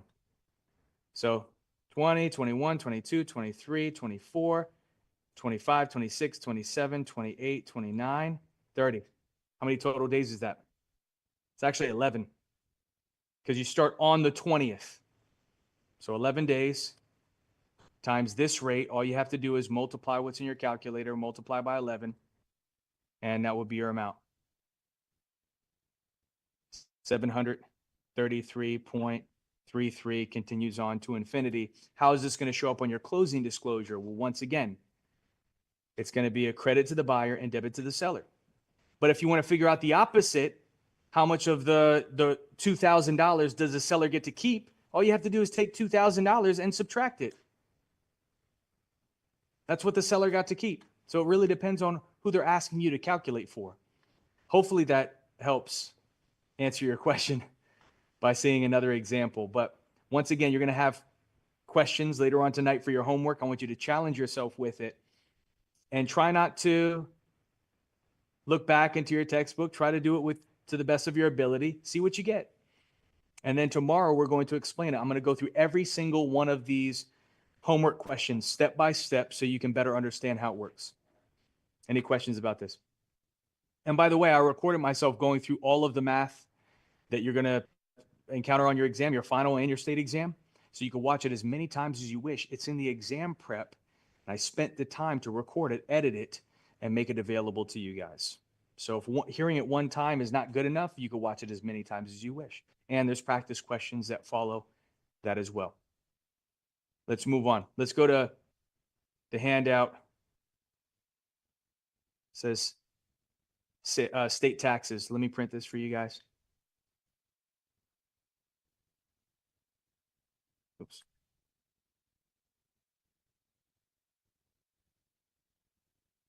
All right, before we actually get into the calculation, let me explain what this is all about.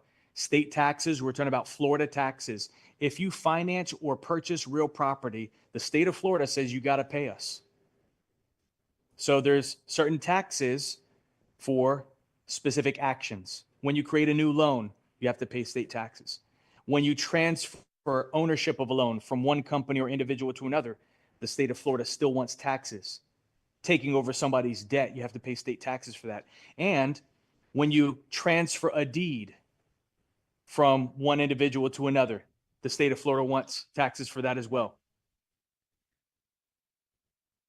Yeah, you got to press retry for whatever reason on the printer. But anyhow, we'll see it here.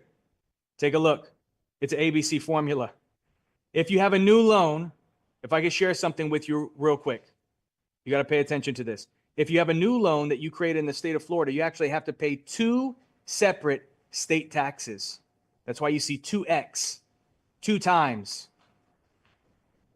Not only do you have to pay the tax on new loans, that's called the intangible tax, but you also have to pay the state tax on what type of loans? Look, I'm highlighting it, which include new and, which means assumed. So even if it's not new, If you're taking over somebody's debt, you have to pay state taxes for that. That's called documentary stamp taxes on the promissory note. And then anytime you transfer a deed, you have to pay state taxes. That's calculated on the purchase price. That's called documentary stamp taxes on the deed. By the way, these rates don't change. We've been in business for over 20 years, providing exceptional real estate education. These rates have not changed. It's always the same rates. So you have to memorize these rates. I have a simple way to help you memorize these rates, but we'll get into that in just a moment. What do you need to know? Here we go. You have a note here. When calculating what type of taxes, which is these two taxes, I'm indicating it right here. You see stamp taxes. Before multiplying, all amounts less than what? What dollar figure? 100 must be rounded up to what? 100. Because the state of Florida says this: we can't charge you taxes on anything less than a $100 bill. So go ahead and round it up to $100 so we can charge you taxes on it. This is how it works.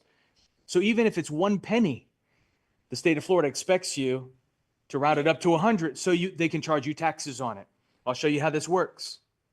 Let's say you have a new loan, I'm making this up, of 100,000 and 1 penny.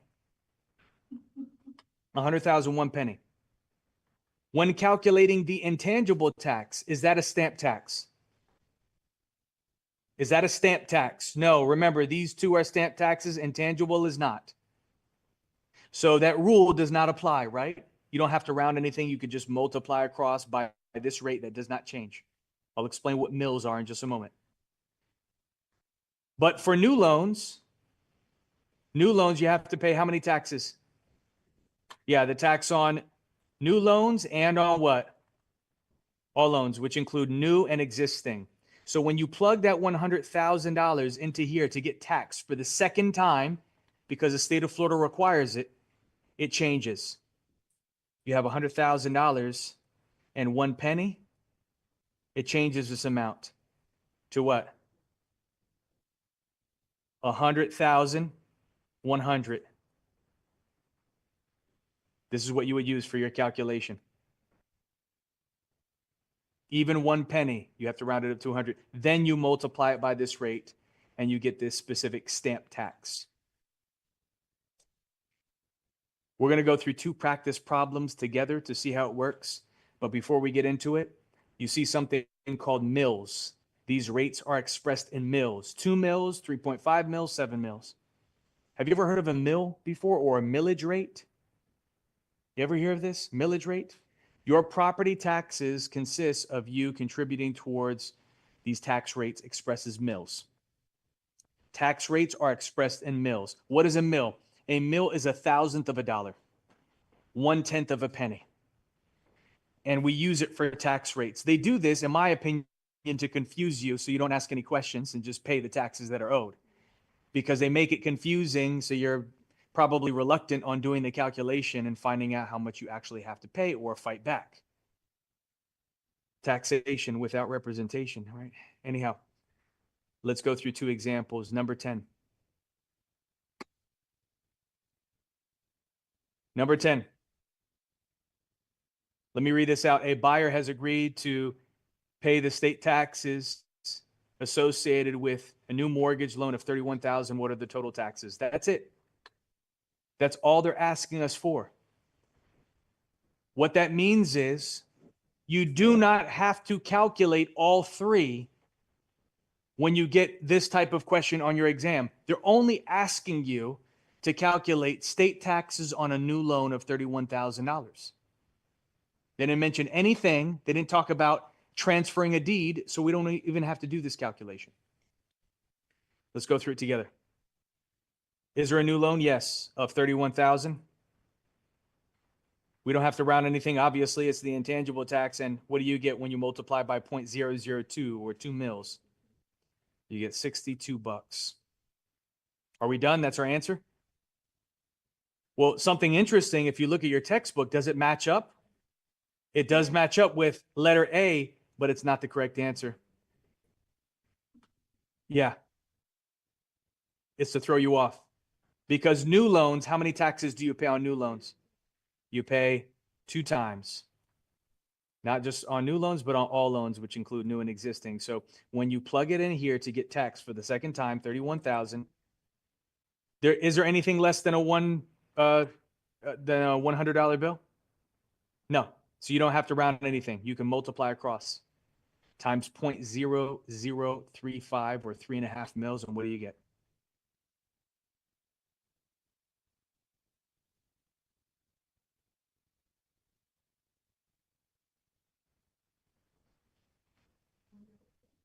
Did you get $108.50? They're asking us for total. How do you get the total of 2 numbers, guys? Add those 2 figures together and tell me if it reflects one of your choices. When you add those 2 together, do you get $170.50? Is that one of our choices? Yes. $170.50. Look, they included 62 and 108.50 to throw us off. Interesting. And they even gave you this answer because this is if you make the mistake to calculate the documentary stamp taxes on the deed, but we're not transferring a deed. They say state taxes for creation of a new loan. That's it. And this will be your answer, $170.50. Add those 2 together. Let me give you another example so we can get the hang of it. Number 16. Number 16, a 28.5 acre parcel of land in Orange County sells for $4,100 per acre. What are the documentary stamp taxes on the deed? Doc stamp taxes on the deed.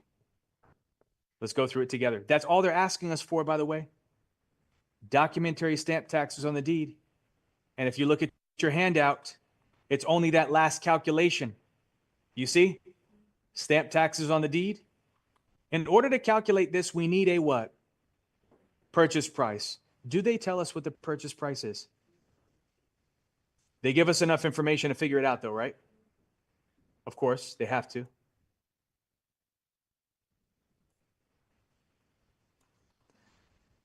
How many acres are there? 28.5. And each one sells for $4,100. So what do you get? $116,850. Is that right? What type of tax is this? Look, I'm pointing to it. What type of tax is it?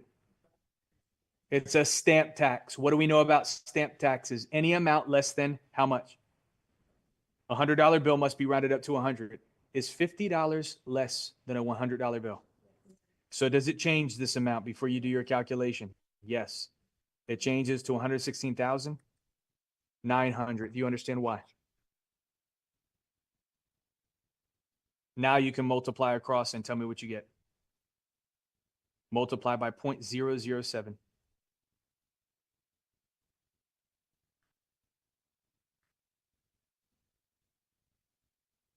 You get 818.30. Guess what? They prepare for you making a mistake. If you forgot to round, if you didn't round that $50 up to 100 and you just utilize this amount, you would have got $817.95. Is that one of your choices? It's incorrect, though. You have to remember, for stamp taxes, anything less than $100 must be rounded up to $100. You got the correct answer. Any questions? Yeah. There's a simple way to help you memorize these rates that don't change. Here's the analytical or logical way. 2 mils times 3.5 mils equals what? 7 mils. 2 times 3.5 equals 7. So that's one way you can memorize it, from smallest to largest. Or the corny way, because you can rely on me for that. It took 2 35 millimeters, pum pum, to kill James Bond, 007. You got it? It took 2 mils, 35 millimeters, pum pum, don't forget the pum pum, to kill James Bond. James Bond is 007. 35 millimeters, right? Will help you remember. It's just word association. Any questions here? Let's take a break. I want you guys to be back at 7. That's all the math for Unit 4. 14. All the math for unit 14. We're still going to cover unit 18, which still has a little bit of math, but not too bad. It's all about taxes, and you'll be excited to learn about them because we're all going to be responsible for them, especially if you're a homeowner or you want to buy investment property. Let's take a break. See you guys in just a moment. Be back at 7.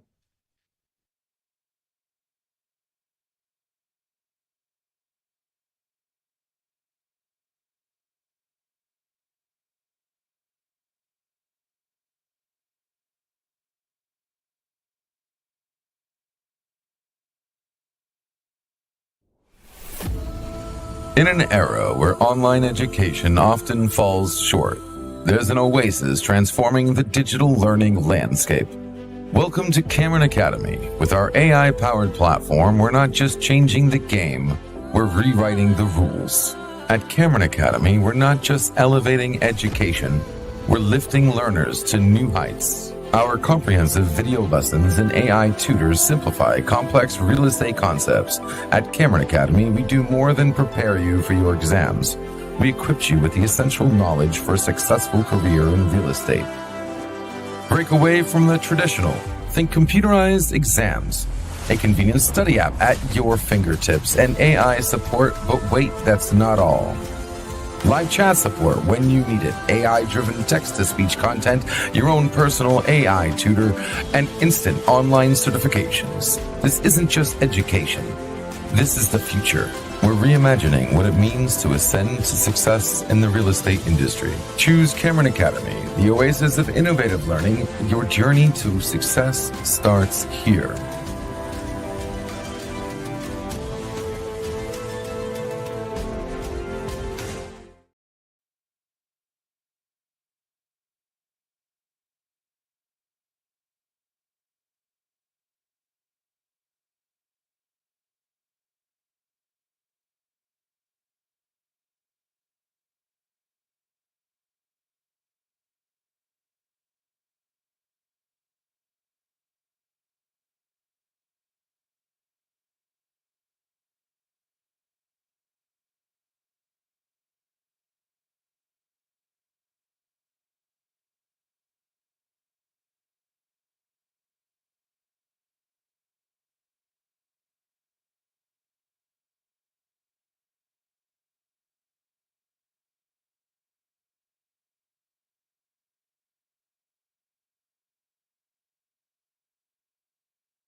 Okay.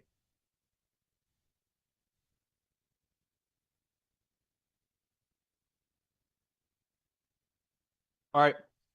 Let's jump into Unit 18, which is all about taxes, taxes, and more taxes. We love them. We love them. We want more of them, don't we? Taxes are just inevitable. And hopefully there's going to be a change in the current administration. Maybe we change to a tariff-based economy versus income tax to fund every single sector of our government. If you look at the math on it, it's just crazy. But anyhow, take one of each and pass it.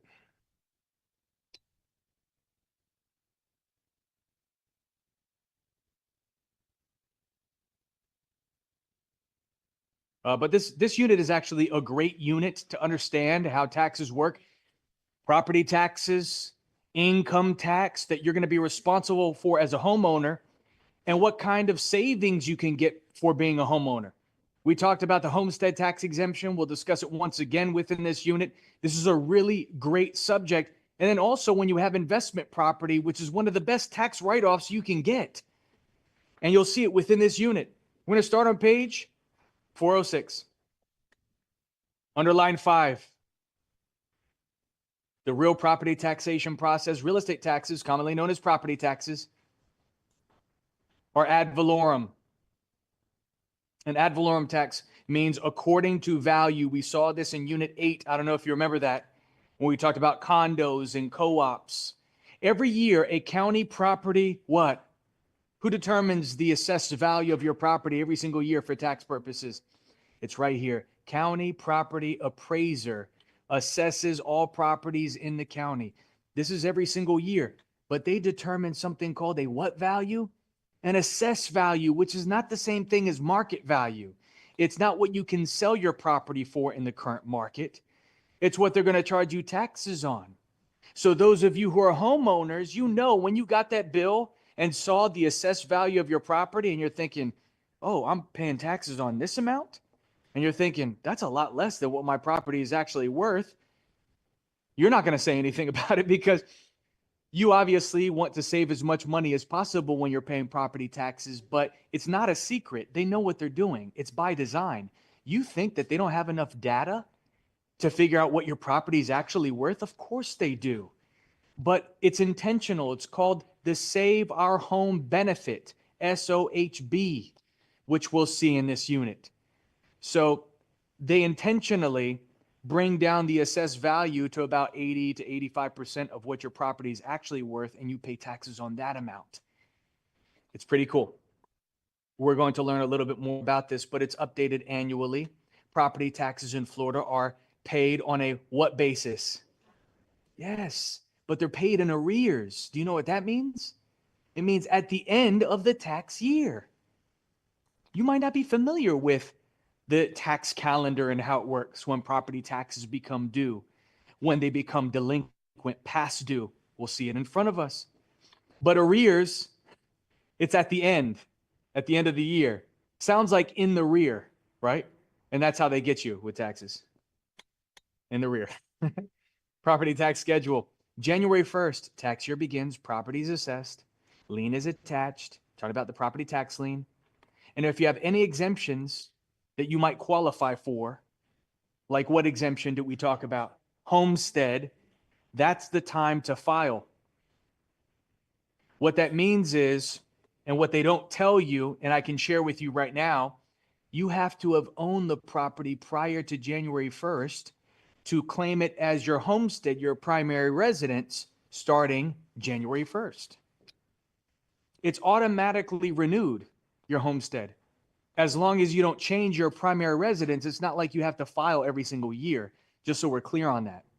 Unless you change your primary residence, that's up to you, and it could even be transferred over to a new property. And you have up to March 1st to get that exemption in. If we can skip to the end, November 1st is when your property taxes for the, look, I'm highlighting it, the current year become due and payable.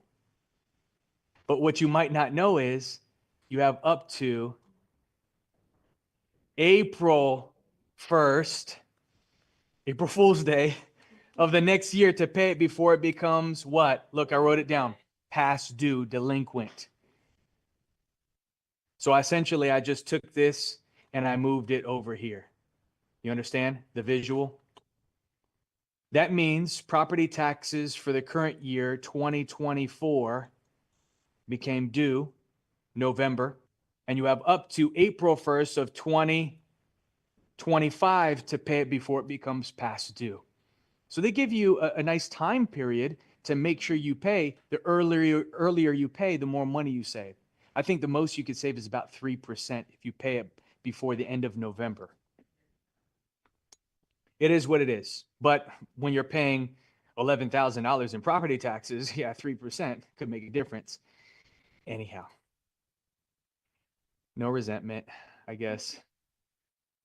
If we continue on to the next page, actually, let's skip to page 408. If the county sends you the proposed property tax bill, what they're planning on charging you for property taxes, that actually comes about 3 months prior to November. November is when your taxes become due for the current year, but about 3 months prior, August, they send you this proposed property tax bill. This is what we're thinking about charging you. It even says it on the letter. It says, this is not a bill. Have you ever seen that before? Okay. At that point, before taxes become due, do you have the right to dispute? The answer is yes. And it's called going through the protest procedure. Maybe you've never heard of this, but it's in front of us. They say it's as simple as ABC. Step number 1, complain to the county property, what? Appraiser's office, because they determine the assessed value, and that's what you want to fight. You think the assessed value is too high because you pay taxes on that amount. So you want them to adjust it down so you pay less taxes. If you're not satisfied, you can complain to the value adjustment what? Board. And if you're still not satisfied, take them to what?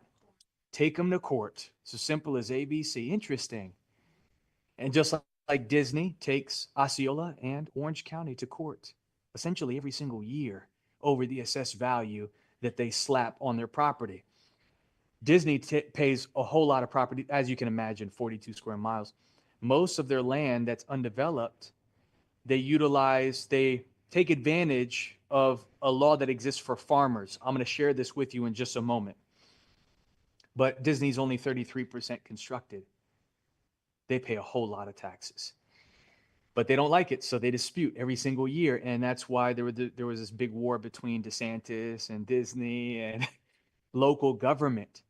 Disney, basically, if they had to create something, if they wanted to develop something on their property, they would submit the plans to themselves and then approve their own plans. They had no oversight. It's not like you go to the county and you submit your engineering drawings and you try to get a permit. No, they issue their own permits. They were their own governing district. But the state of Florida didn't like this control, and they wanted to have more control over oversight and so forth because they just did whatever they want. The only people that Disney had to answer to was the EPA. Who's the EPA? Environmental Protection Agency. Because if they try to impact wetlands, have you ever noticed why Disney's theme parks and the resorts and even their retail areas are all nature themed? Have you ever wondered why they're all Coronado Springs, Disney Springs, Animal Kingdom? Why? Exactly. It's because all of it is swampland. There's so much wetland that they're planning on impacting. So the way around it is to really paint this beautiful picture like, oh no, we're contributing towards conservation of wildlife and so forth. This is our dream, Disney Springs. It was downtown Disney, right? Let's not forget. And they want to do retail and they're going to impact a lot of that environment. But they're saying, oh no, it's Disney Springs. And it's all going to be nature theme and all this stuff. And it's all BS. It's just a game so they can get inside the head of the EPA.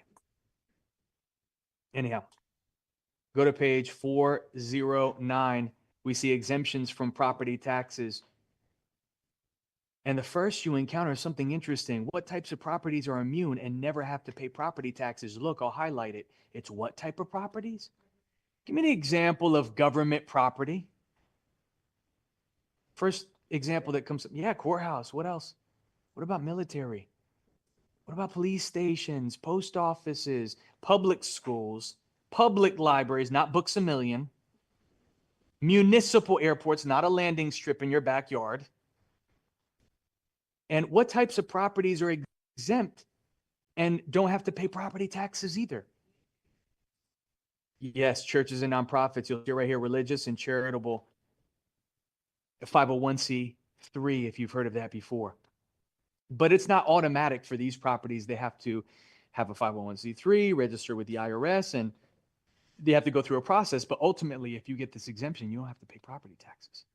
Now, my personal opinion, this has nothing to do with my faith, is that religious facilities need to pay property taxes. And if it's up to me, I would impose property taxes because we all have to pay property taxes. And they manipulate this rule. It's not always the case, but you see a lot of it going on where the pastors that are making tens of millions of dollars are buying a mansion with followers' money, but it's owned by the church. So they receive this tax exemption. Well, wait a second here. Oh, yeah, it's a big thing. And they're like, okay, how does this owned by the church, but you live in it? Oh, we do retreats in the back. And it's like whatever they make up. But this is how they manipulate the rule. I don't like that. Tax the church itself, but the pastors. The property. The church. Yes, I would. Because last time I checked, these religious facilities are operating as a business. They are.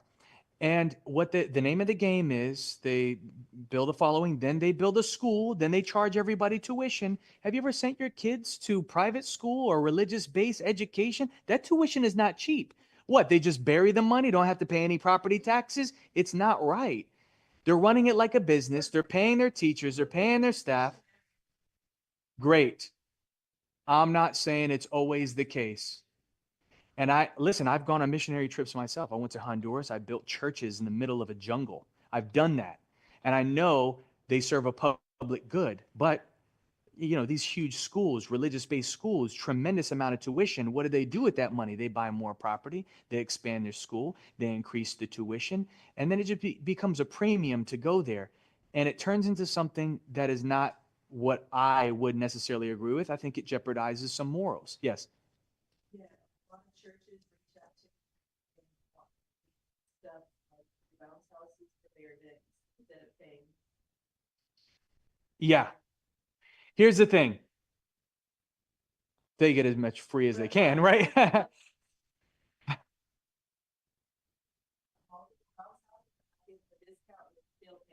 Yeah.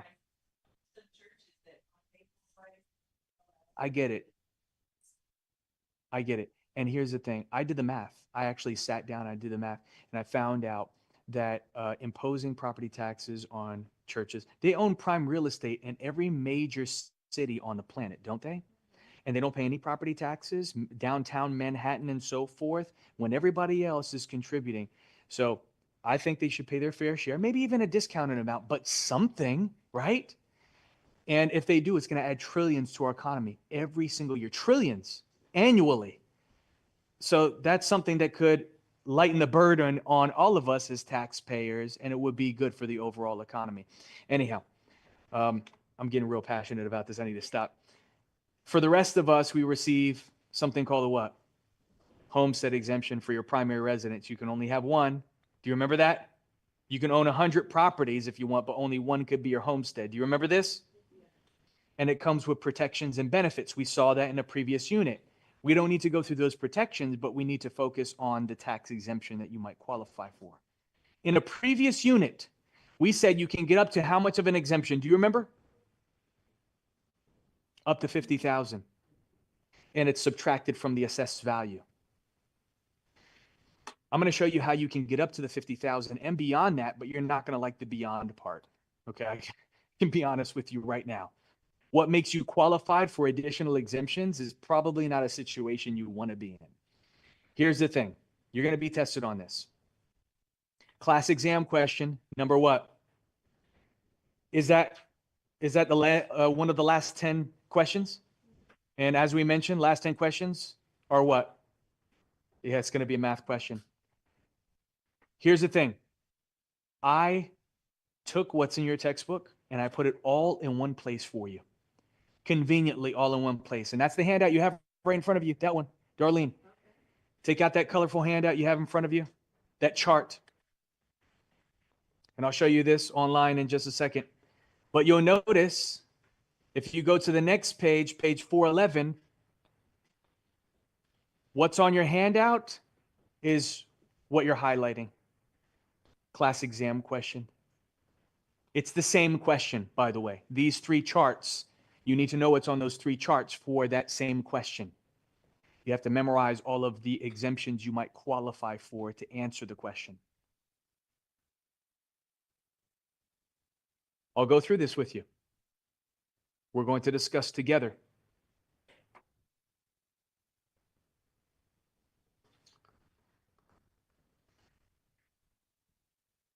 Okay. This is the handout that I'm referring to. You see Florida homestead tax exemptions. The first section of this, this white section, has to do with the initial exemption you might qualify for just for homesteading. And you'll see in the left column, it says qualifier. This is the qualifier. It's what makes you qualified for the exemptions. But you'll notice that it's broken down into three sections: city, county, and what? Yeah. And this is how your property tax bill is usually composed, or what it consists of, those three parts. You pay towards city, you pay towards county, and you pay towards school. If you don't live within any city limits, you don't live downtown Orlando, then most likely, even though you have an Orlando address, you don't live downtown in the municipality, you pay county and you pay school board. I'll give you an example. If a crime is committed downtown Orlando, who shows up? OPD shows up. Okay, that was quick. Hopefully you never got in trouble, but I'm kidding. You seem innocent enough. If a crime is committed here, this is still an Orlando address, but we're not downtown. Who shows up? Orange County Sheriff. Why? Because we're within the county, but we're not within the city limits if we're here. So if you own property, because there's properties all around here, you pay county and you pay school board, but you don't pay city. If you live downtown Orlando, you pay all three.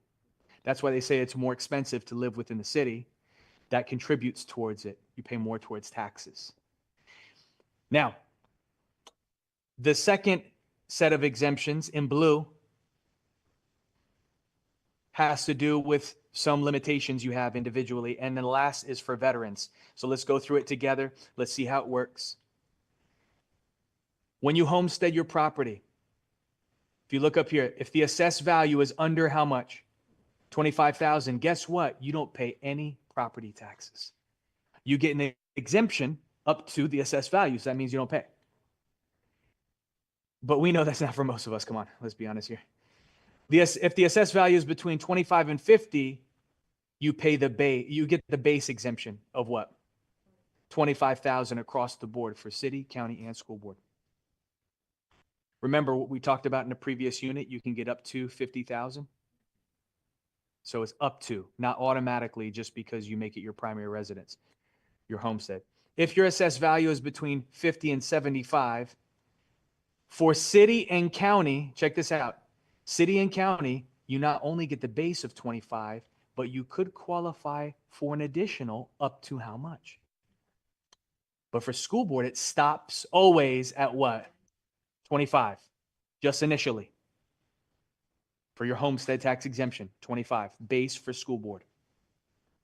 And for most of our properties, let's be honest, most of our properties are going to be assessed at a value of over 75.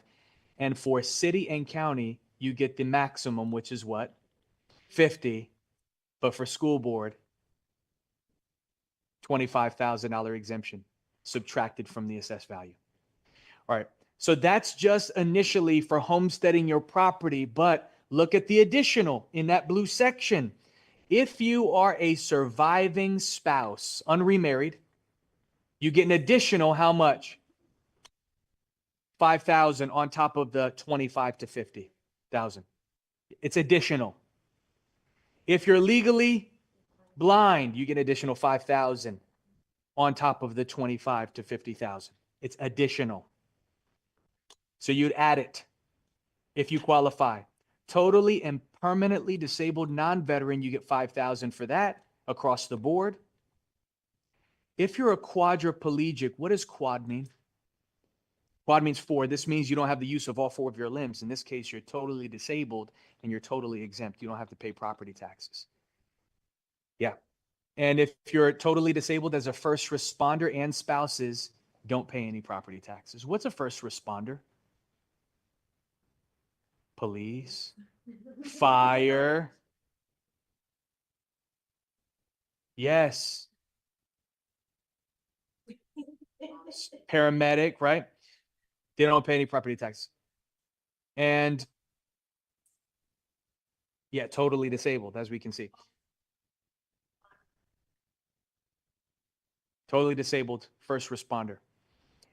And then the last section is for military, veteran. You'll see it here.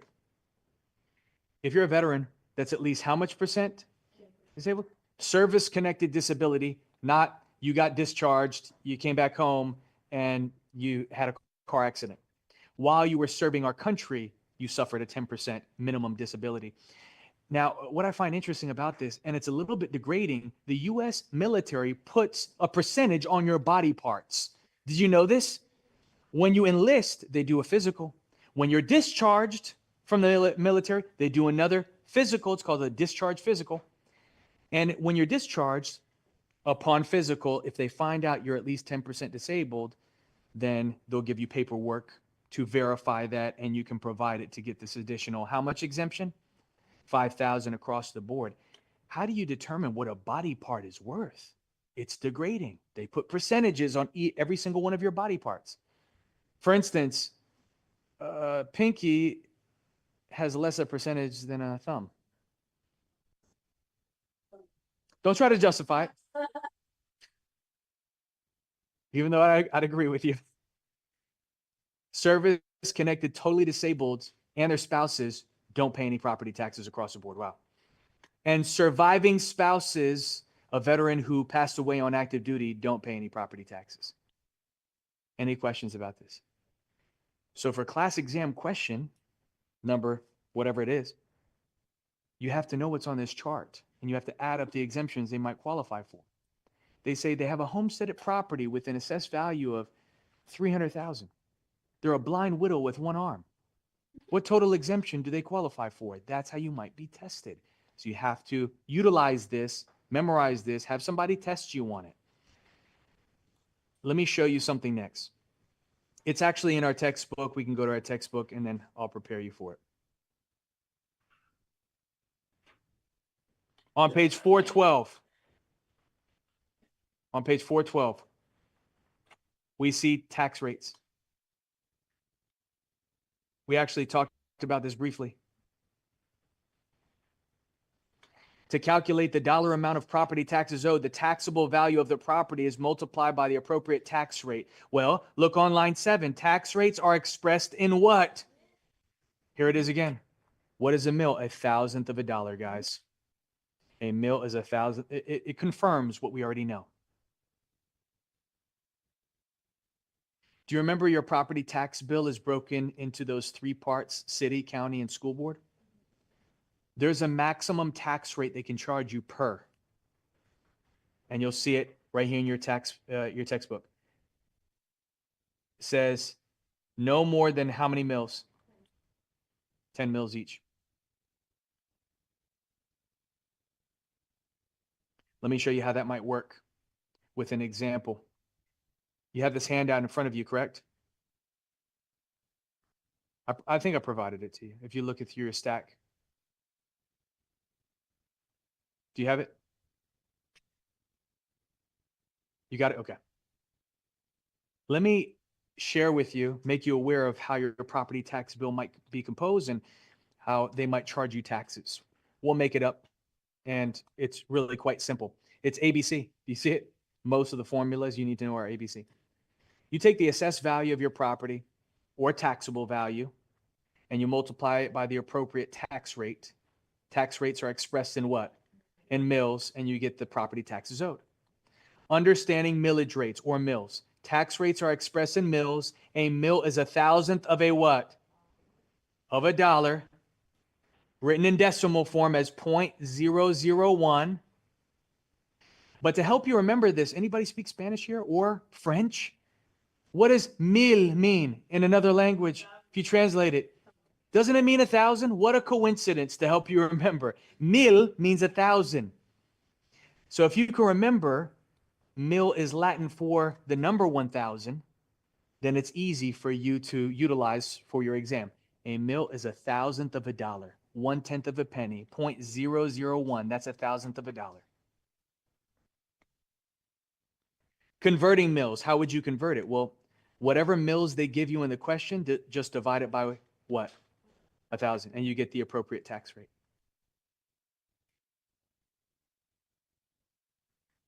I feel like we should go through an example that's in your textbook. I think this is a longer one as well.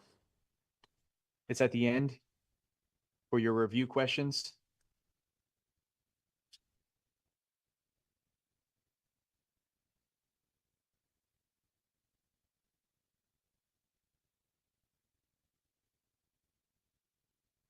Yeah, let's go through number 8.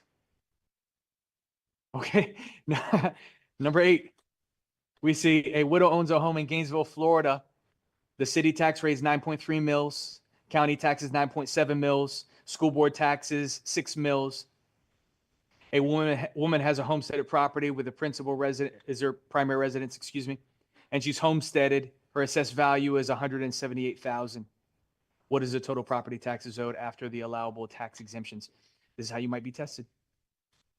Let's go through it together. First of all, what's the assessed value of her property? Let's start with that. They tell us in the question. They said 178,000, correct? So we start with that. But then we have to subtract any exemptions that she might qualify for. We know it's homestead. The property has been homesteaded, right? So right off the bat, if we're calculating for city, her assessed value is over 75,000, right? What exemption does she qualify for initially, just for homesteading? It's on your handout with all the various exemptions. You can have that handy. Under city, does she have an assessed value of over 75,000? Yes. So what does she qualify for? 50,000. So you subtract 50,000 initially. But does she qualify for any other exemptions besides the 50,000? Yes. What's the first thing you see? She is a what? Widow. What do you get for being a widow? 5,000. You subtract 5,000 for that. And that leaves you with a taxable value of how much? Do the math.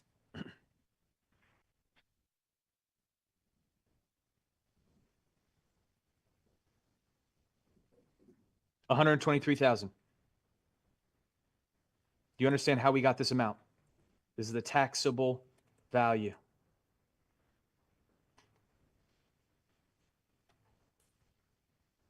And guess what? It's going to be the same math for county.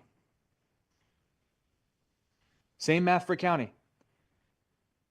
The assessed value is $178,000. She gets the $50,000 exemption for county as well.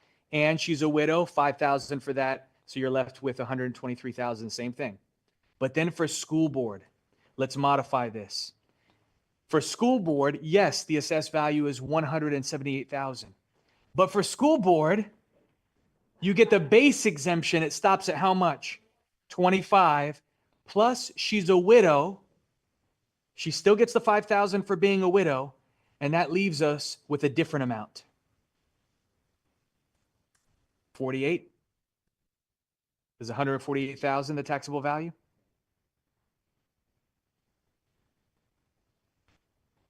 Now we have to multiply it by the appropriate tax rate. What's the tax rate for city? They tell us in the question. Yeah, they say 9.3 mils, but we have to convert it, don't we?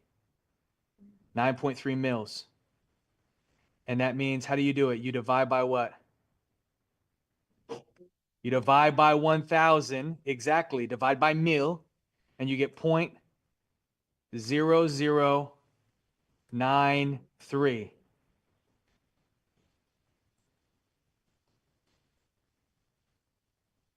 What about for county? What's the tax rate? 9.7? Is that right?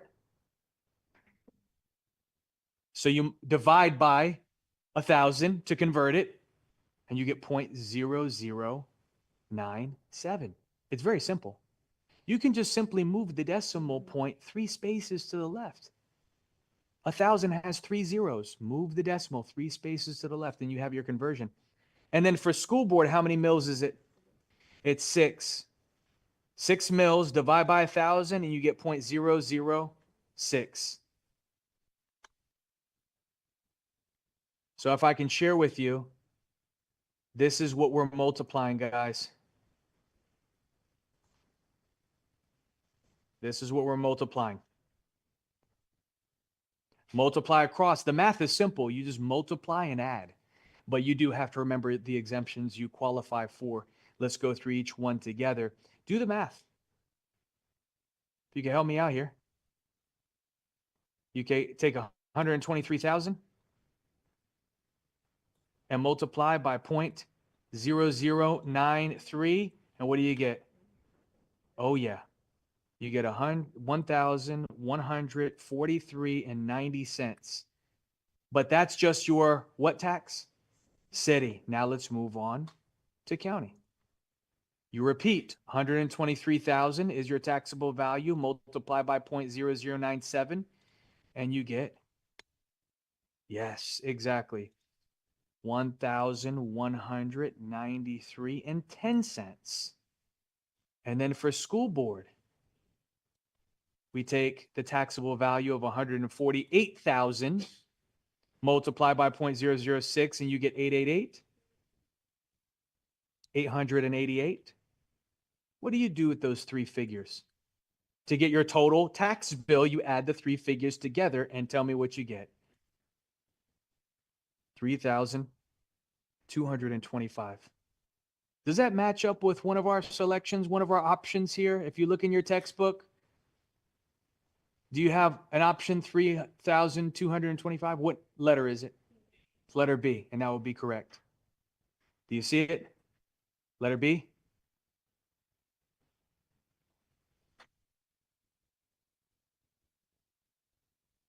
Any questions here? Did I lose anybody in this explanation?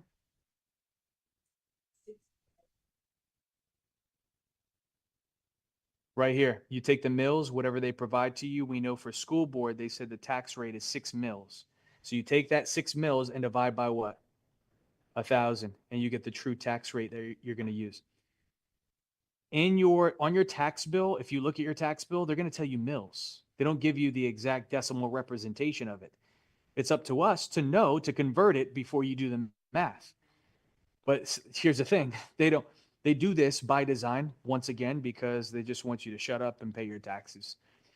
And it's intimidating when you look at all these numbers and all these figures and what they're using your money for in the year. And then you stop there and you're thinking, I guess I just have to pay it. I don't want to lose my property. But if you know what you're contributing towards and know the math, it helps you with some ammunition and you can fight back. Let's continue on. If you go back to your, yes, question. So does it change depending on like what city you live in? Like for example, Yes. like Jacksonville, and then I live in Jacksonville. It's all geographic. Remember, property taxes are a local tax. So it's all geographic.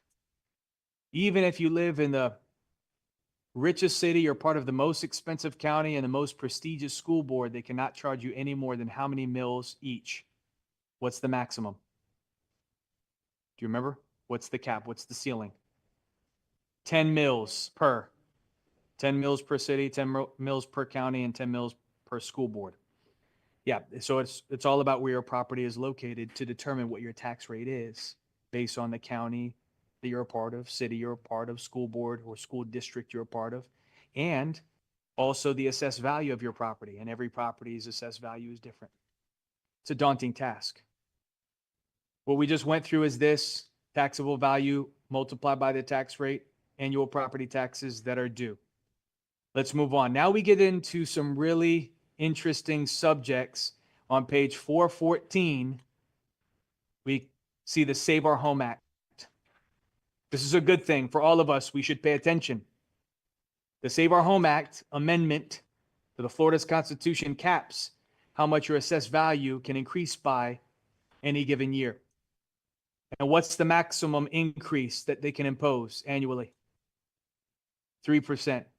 So the assessed value of your homesteaded property cannot go up more than 3% every single year. And that's why I mentioned you should not speculate as a real estate agent as to what this person is going to pay next year in property taxes. Because they might be buying a property from somebody who's lived in it for 20 years as their homestead. So they homesteaded 20 years ago, they locked in that rate. And it's only gone up incrementally, maximum 3% annually. And maybe they should be paying a whole lot more, but they're paying less because they're locked in. And now you're the new owner and you have to pay a whole lot more. Look, assessment limitation is the Save Our Home benefit. They know what they're doing. So if you ever wondered why your assessed value is less than what you think your property is actually worth, it's by design. I have a question, please. Question. It's very unique, but for instance, in 2008, prices went down. So did the assessment value also went down, and then property taxes? Okay. Yeah, they go down as well. They Uh-huh. can go up But or then, down. You're assessed every single year. the limitation is only on going up. The 3% limitation. Yes, as how much they can increase by annually. Yeah. But it does Okay, not thank you. affect how much they can decrease by. If your property values are cut in half, it is what it is. You're not going to pay property taxes on something a whole lot higher if your property is not worth that. But you can also fight, protest procedure if you disagree, if you think it should be adjusted down. The market isn't what it once was. It's a good question. If you go to page 415, once again, you're not qualified. Don't take on the liability of speculation. Licensees should avoid estimating buyers' property taxes. Don't do that. We talked about this in a previous unit. I think it was unit 11. Have you heard of the Florida Greenbelt Law? Have you ever wondered why you're driving down a street and you see a big field fenced in with a whole bunch of cows roaming around, horses, donkeys, and you're like, what are they there for? I don't see any structure to house them. It's not, is there a slaughterhouse nearby? Can I tip them? Can I feed them? Can I eat them? Is there a farm? Really, I'm telling you, you're probably not going to see a farm. They're just roaming. They're grazing cattle. And the reason why they exist is to take advantage of the farmer's rate of taxation.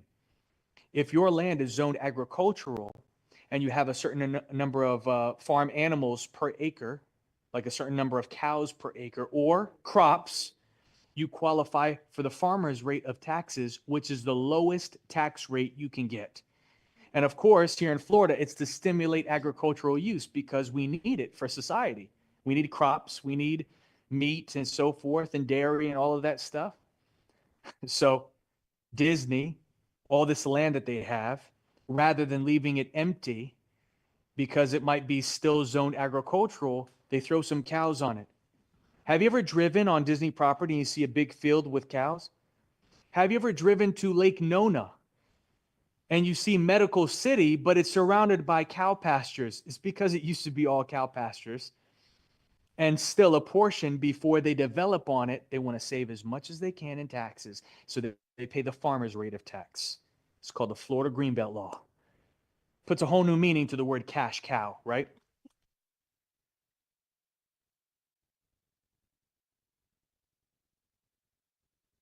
Lower property taxes, assessments. Okay. Anyhow. No, they're great tenants. Cows are great tenants. They mow the grass. They fertilize the grass. And they don't complain, right? And then when you're ready to evict them, they don't complain either. Meanwhile, maybe you get some dairy and some meat out of it. Page 416. Have you ever heard of a special assessment? Let me explain it to you. I'll give the simplified version of what it's a one-time charge for any work that the city or county did to improve your property within the year. If the county didn't do any work within the year to directly or indirectly improve your property, they're not going to charge you a special assessment. The most common example of this is for street what? Street paving.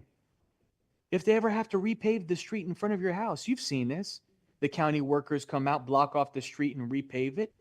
It's not free for them to do the work. It's not free for you. Even though you're thinking, okay, well, don't we pay property taxes and cover this stuff? They still charge you through a special assessment.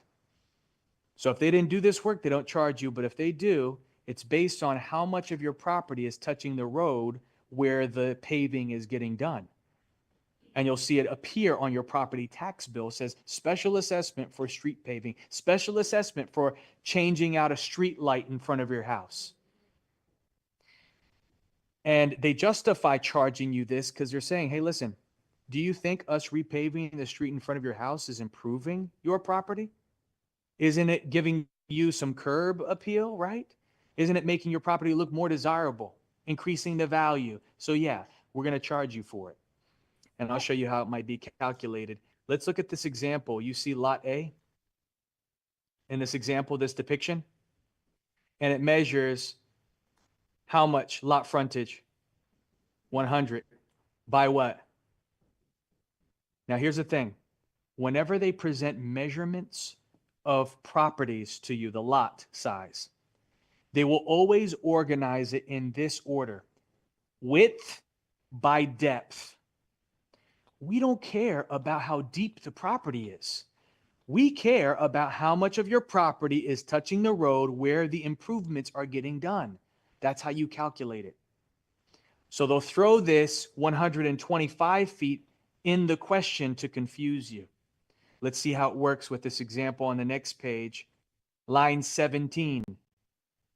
Line 17. One of your math questions, by the way, you'll see it for your homework tonight. The city is paving the streets in a neighborhood. The city is going to cover 30% of the expense. Wow, thanks. The city has approved a bid for street paving at a cost of $24 per front foot, linear foot. How much is the special assessment for lot A that measures 100 by 125 feet? What do we care about? What part of the measurement do we care about? We care about the first part of that measurement. That's the width. That's how much of your property is touching the road. We don't care about the depth. So if you follow along, your lot touches 100 feet of that road, linear feet. And the cost of paving is how much per foot? $24. So that's a special assessment of $2,400 on top of what you already pay in property taxes. It's not great, but we're not done. The city said they're going to cover how much of percent of the expense, which means you have to pay the remaining, which is how much percent? 70. So if you multiply by 0.7 or 70%, it's still a lot of money. $1,680. That's 70%. But we're not done. How many sides of the street are there? 2. So no matter what, you only pay half, which means you take that amount and you divide by what? 2. That's half, and it's still a lot of money. $840. Now I get this question all the time. What if nobody lives across the street? What if you're in a cul-de-sac? What if the government owns that property? It doesn't matter. You still only pay what? Half. So all you have to remember is divide by 2. Does that answer your question? I have a question. Well, you pay based on how much your lot is touching the road where the improvements are getting done.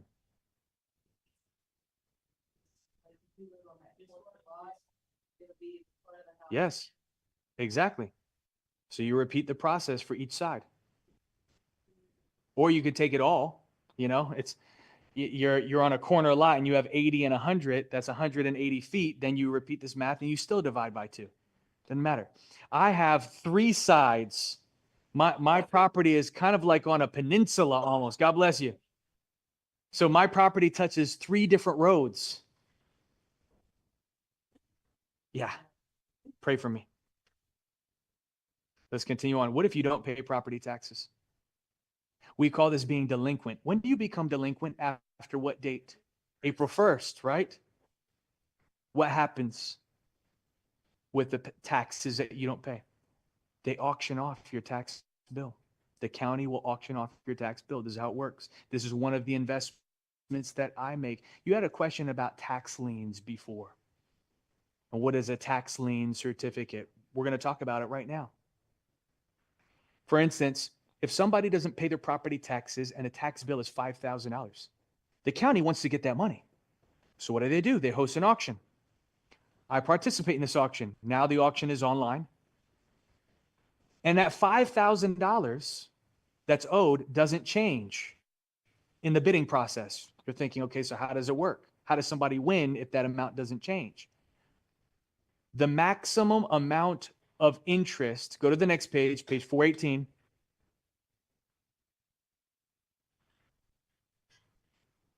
It's right here. The maximum amount of interest that you can make off of paying somebody's taxes that's delinquent is how much percent? 18%. So let me explain how the auction works. You'll find this interesting. The person from the county conducts the auction. They say, we have property so-and-so. They'll say the address. Parcel ID so-and-so. Property tax bill is $5,000. The opening bid is 18%. So whoever pays that $5,000 has the right to put a lien against that owner's property for the $5,000 plus how much percent? If nobody bids against you, but you're going against other people, it's very competitive in Florida. So the opening bid is 18%. The next investor that's bidding against me says, I'll be willing to make 16%. I say, okay, well, I'll be willing to take 12%. And it's a race to the bottom. Whoever is willing to earn the least amount of interest off of paying that $5,000 property tax bill wins. And it's so competitive in Florida that it goes all the way down to 0.25%, 0.25%, and investors will still go after it because it's more lucrative in large sums of money rather than letting it sit in their bank account. It's a hedge against inflation. Now you're probably thinking, okay, well, yeah, you're putting a lien against the property if you win, but what happens from that point on? Can you enforce that lien? Can you foreclose?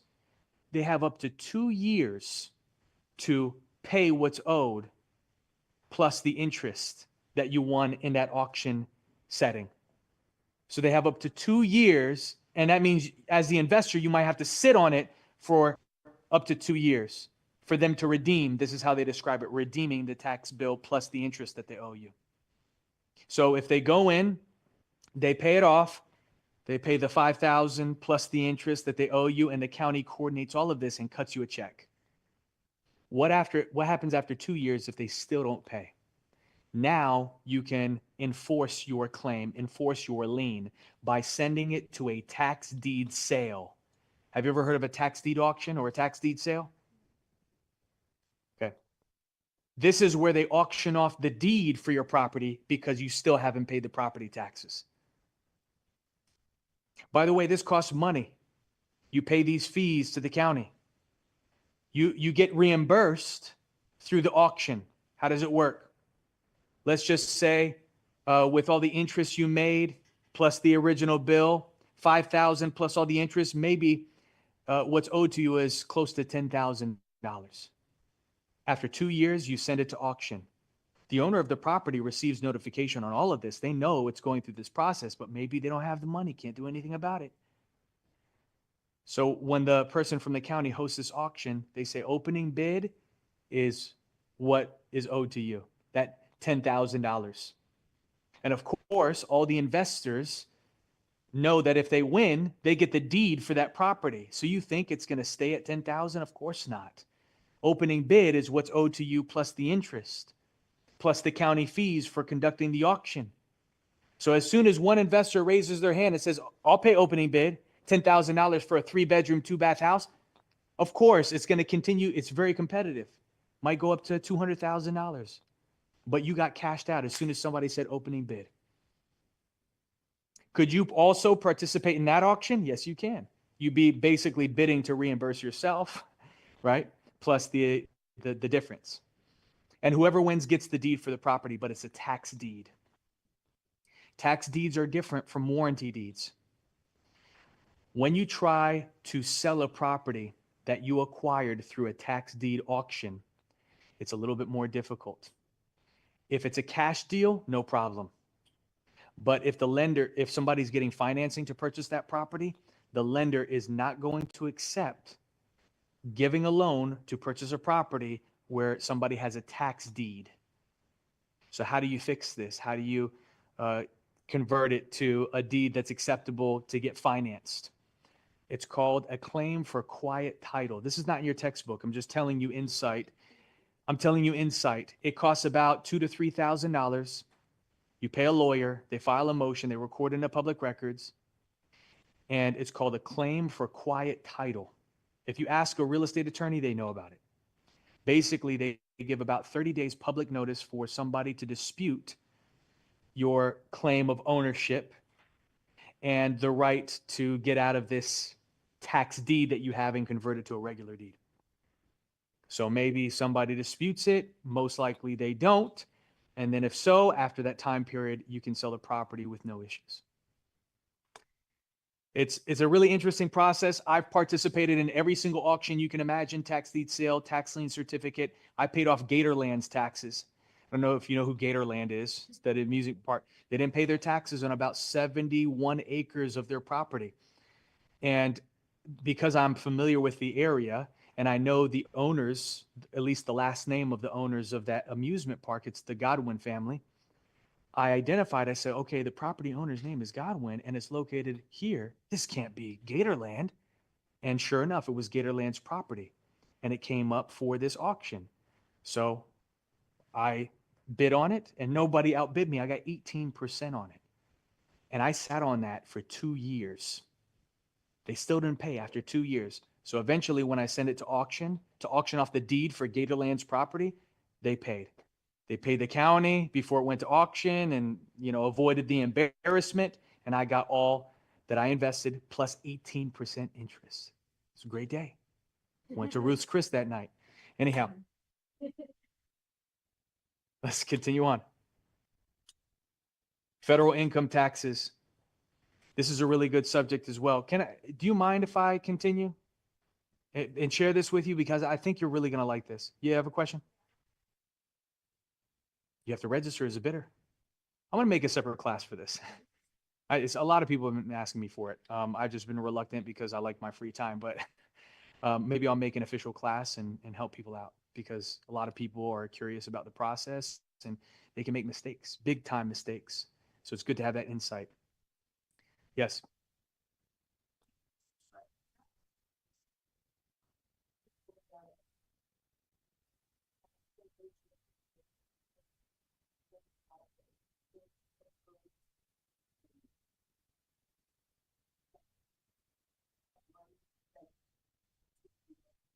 They don't know about it.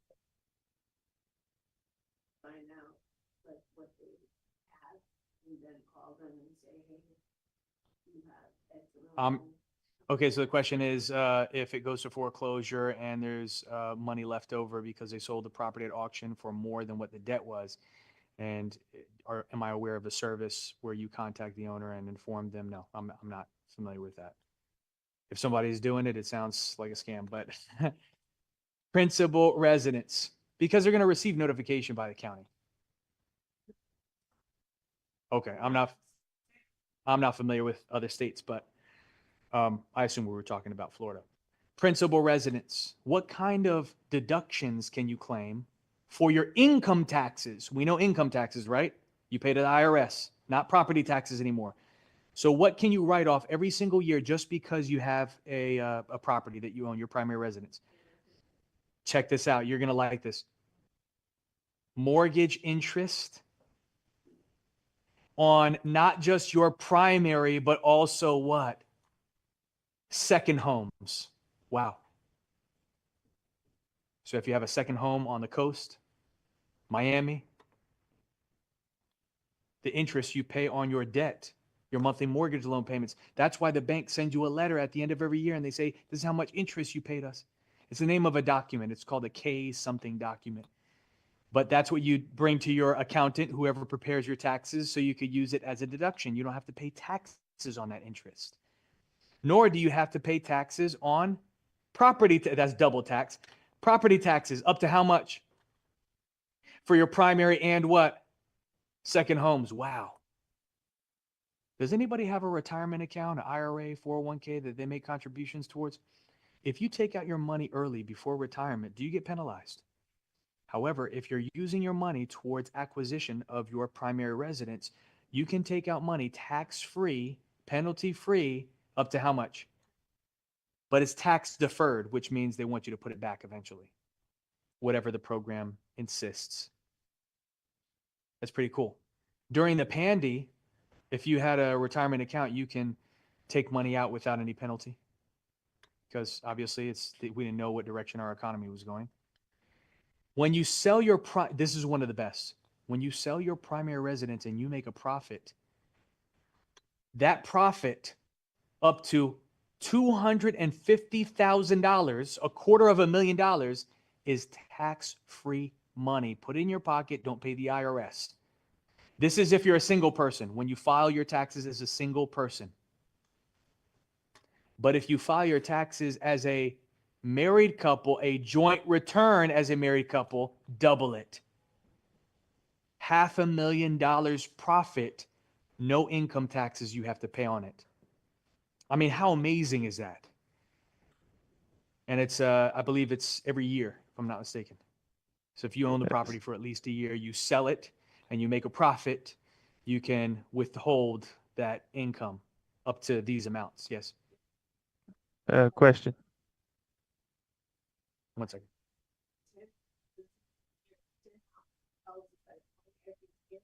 That could be a retirement fund because you can, like, once you pass a certain age, just keep cashing them every year, and that could be the money that You mean refinancing them? Cash out refinance? Because it's a non-taxable event. And then you can live off the refinance money. But you just got to be careful with that. You don't want to be over leveraged. So it's called the Burr method. I'm very familiar with the Burr method. You buy, you renovate, you rent it, you stabilize that asset, and then you refinance and you repeat.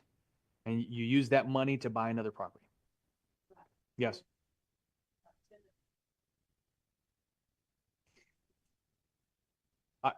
And you know, like 10 is always that magic number for people on investment properties for whatever reason. But listen, there's people, like I have friends that have hundreds of doors, and you can accomplish that too. You just have to put together a game plan and do your math backwards.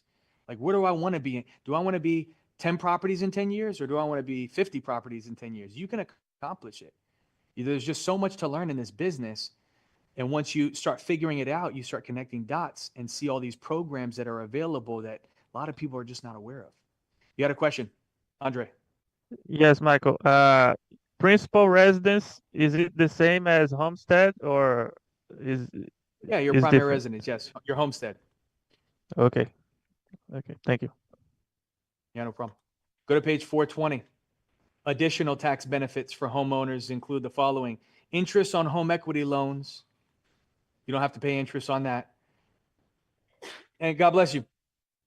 And the cost of obtaining financing through points, origination fees, you don't have to pay any income taxes on that either. That's awesome.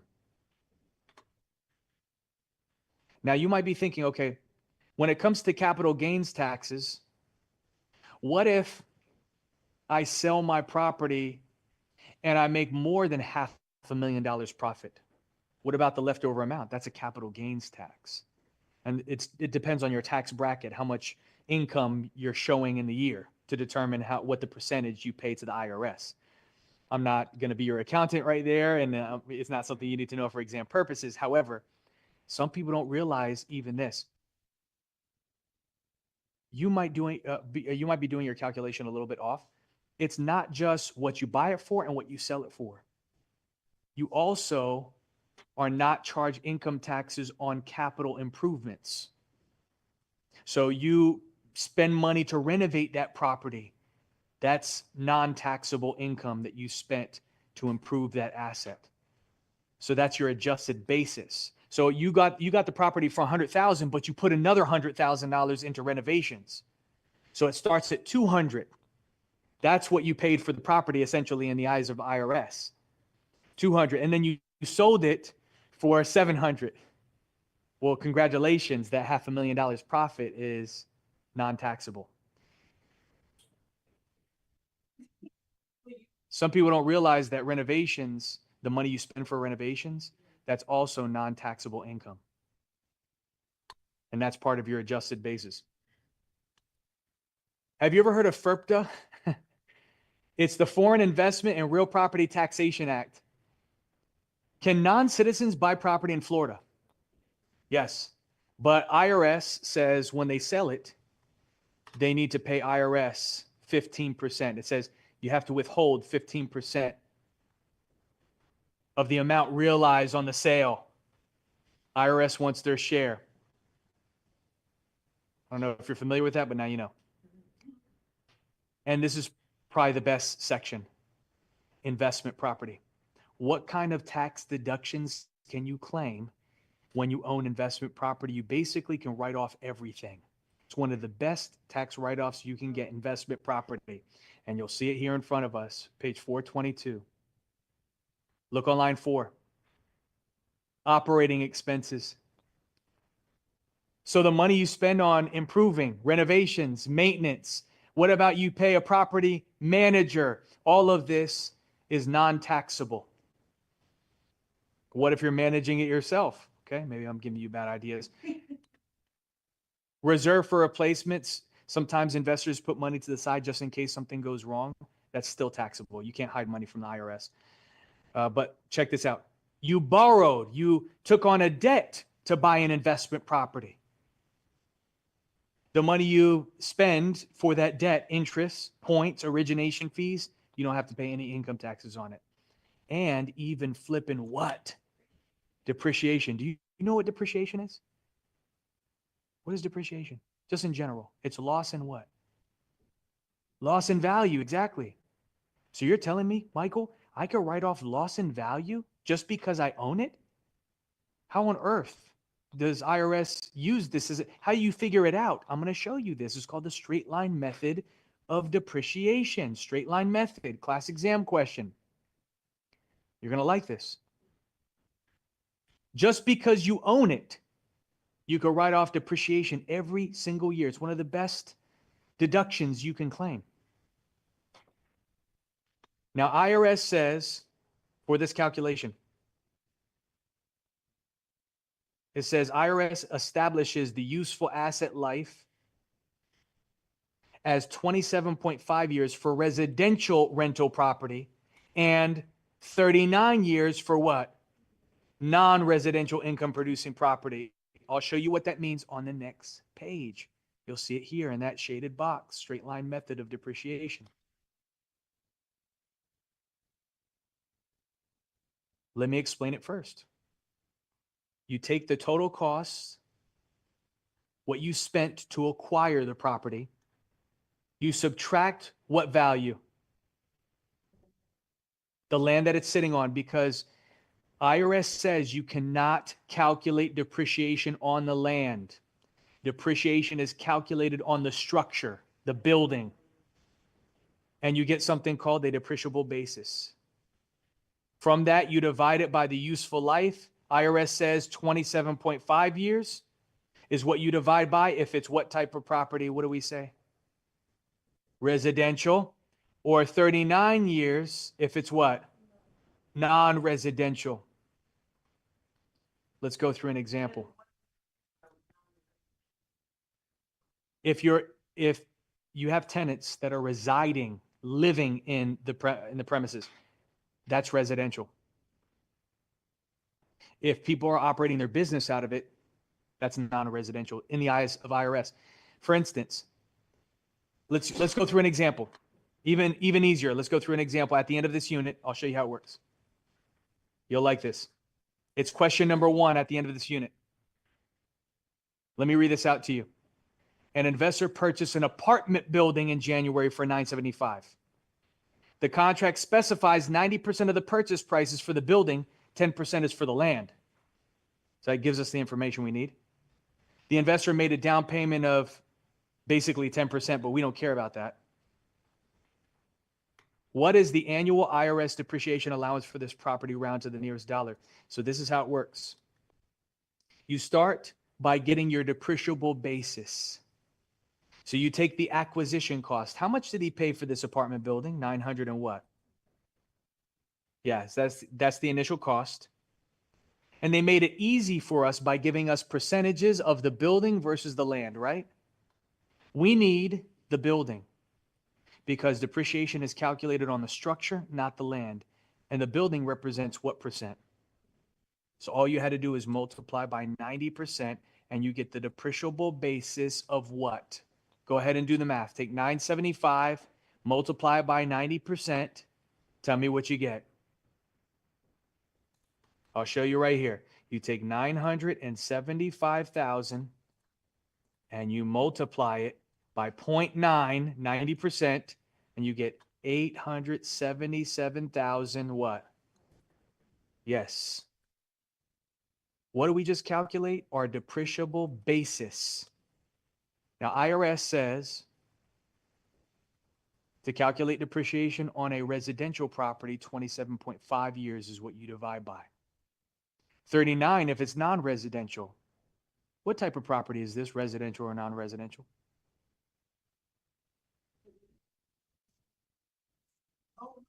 In real life, it would be commercial multifamily property. However, because people are residing in this property, they're living in this property, it's recognized through IRS as residential for this calculation, which means you divide by what?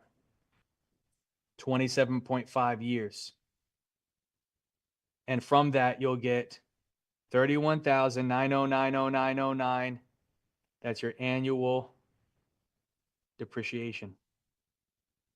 I said annual, guys. That means as long as you own this property, every single year, you basically don't have to pay taxes on almost $32,000 of income that you make just because you own it. I assume that you're collecting what from tenants every single month? And that's going to show up as an income in the eyes of IRS. But you know now, just because you own it, $32,000 of that income you collect from all the tenants is tax-free money, just because you own. No, not your primary. This is only for investment property. Now, you're probably wondering why the age difference, why the useful life difference for residential versus why does residential have a smaller asset life than non-residential? Well, here's the thing. In this office building, we're the only people in this office building right now because normal business hours are like 9 to 5, correct? So they're not creating a whole bunch of wear and tear on this building 24/7. It's only during certain hours. But when you live in property 24/7, it causes more wear and tear. You understand? So it has a smaller asset life, 27.5 years versus 39 years. This is their idea behind it. Not saying that you can't calculate or use depreciation after 27.5 years, or if it's 30 years old, you can't use depreciation. It's just a calculation that they utilize to figure out depreciation on the structure. If you own the property for 30 years, every year you can write off depreciation. Now, here's the thing. Here's the negative side of it. You want to hear the negative side? And this is the last thing for this unit, and then you guys are dismissed. When you sell the property, IRS says all the years that you claimed depreciation, you have to add it back to the purchase price so we can charge you taxes on that amount, the profit. But there's a way to avoid it. There's a way to avoid it. And I forced them to add it to the textbook, and luckily they did. In the textbook, they call it a like-kind exchange, but more officially, most people know it as a IRS tax code or 1031 exchange. Have you ever heard of a 1031 exchange? So here's how it works. This is how you avoid paying income taxes on your profits and not having to pay taxes on depreciation that you've been claiming for 20 years.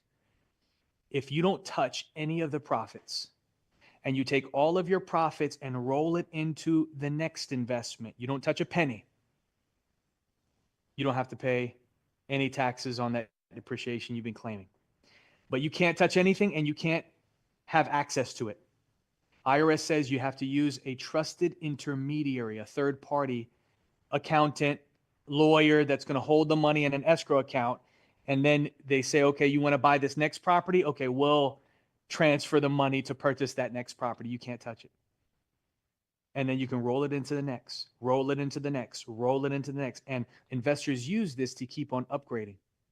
For instance, you sell a single family house, you make a tremendous amount of profit plus all this depreciation, you roll it into a duplex.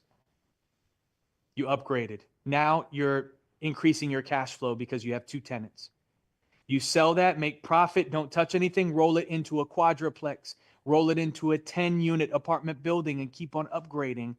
And you don't care. As an investor, you should start thinking about this.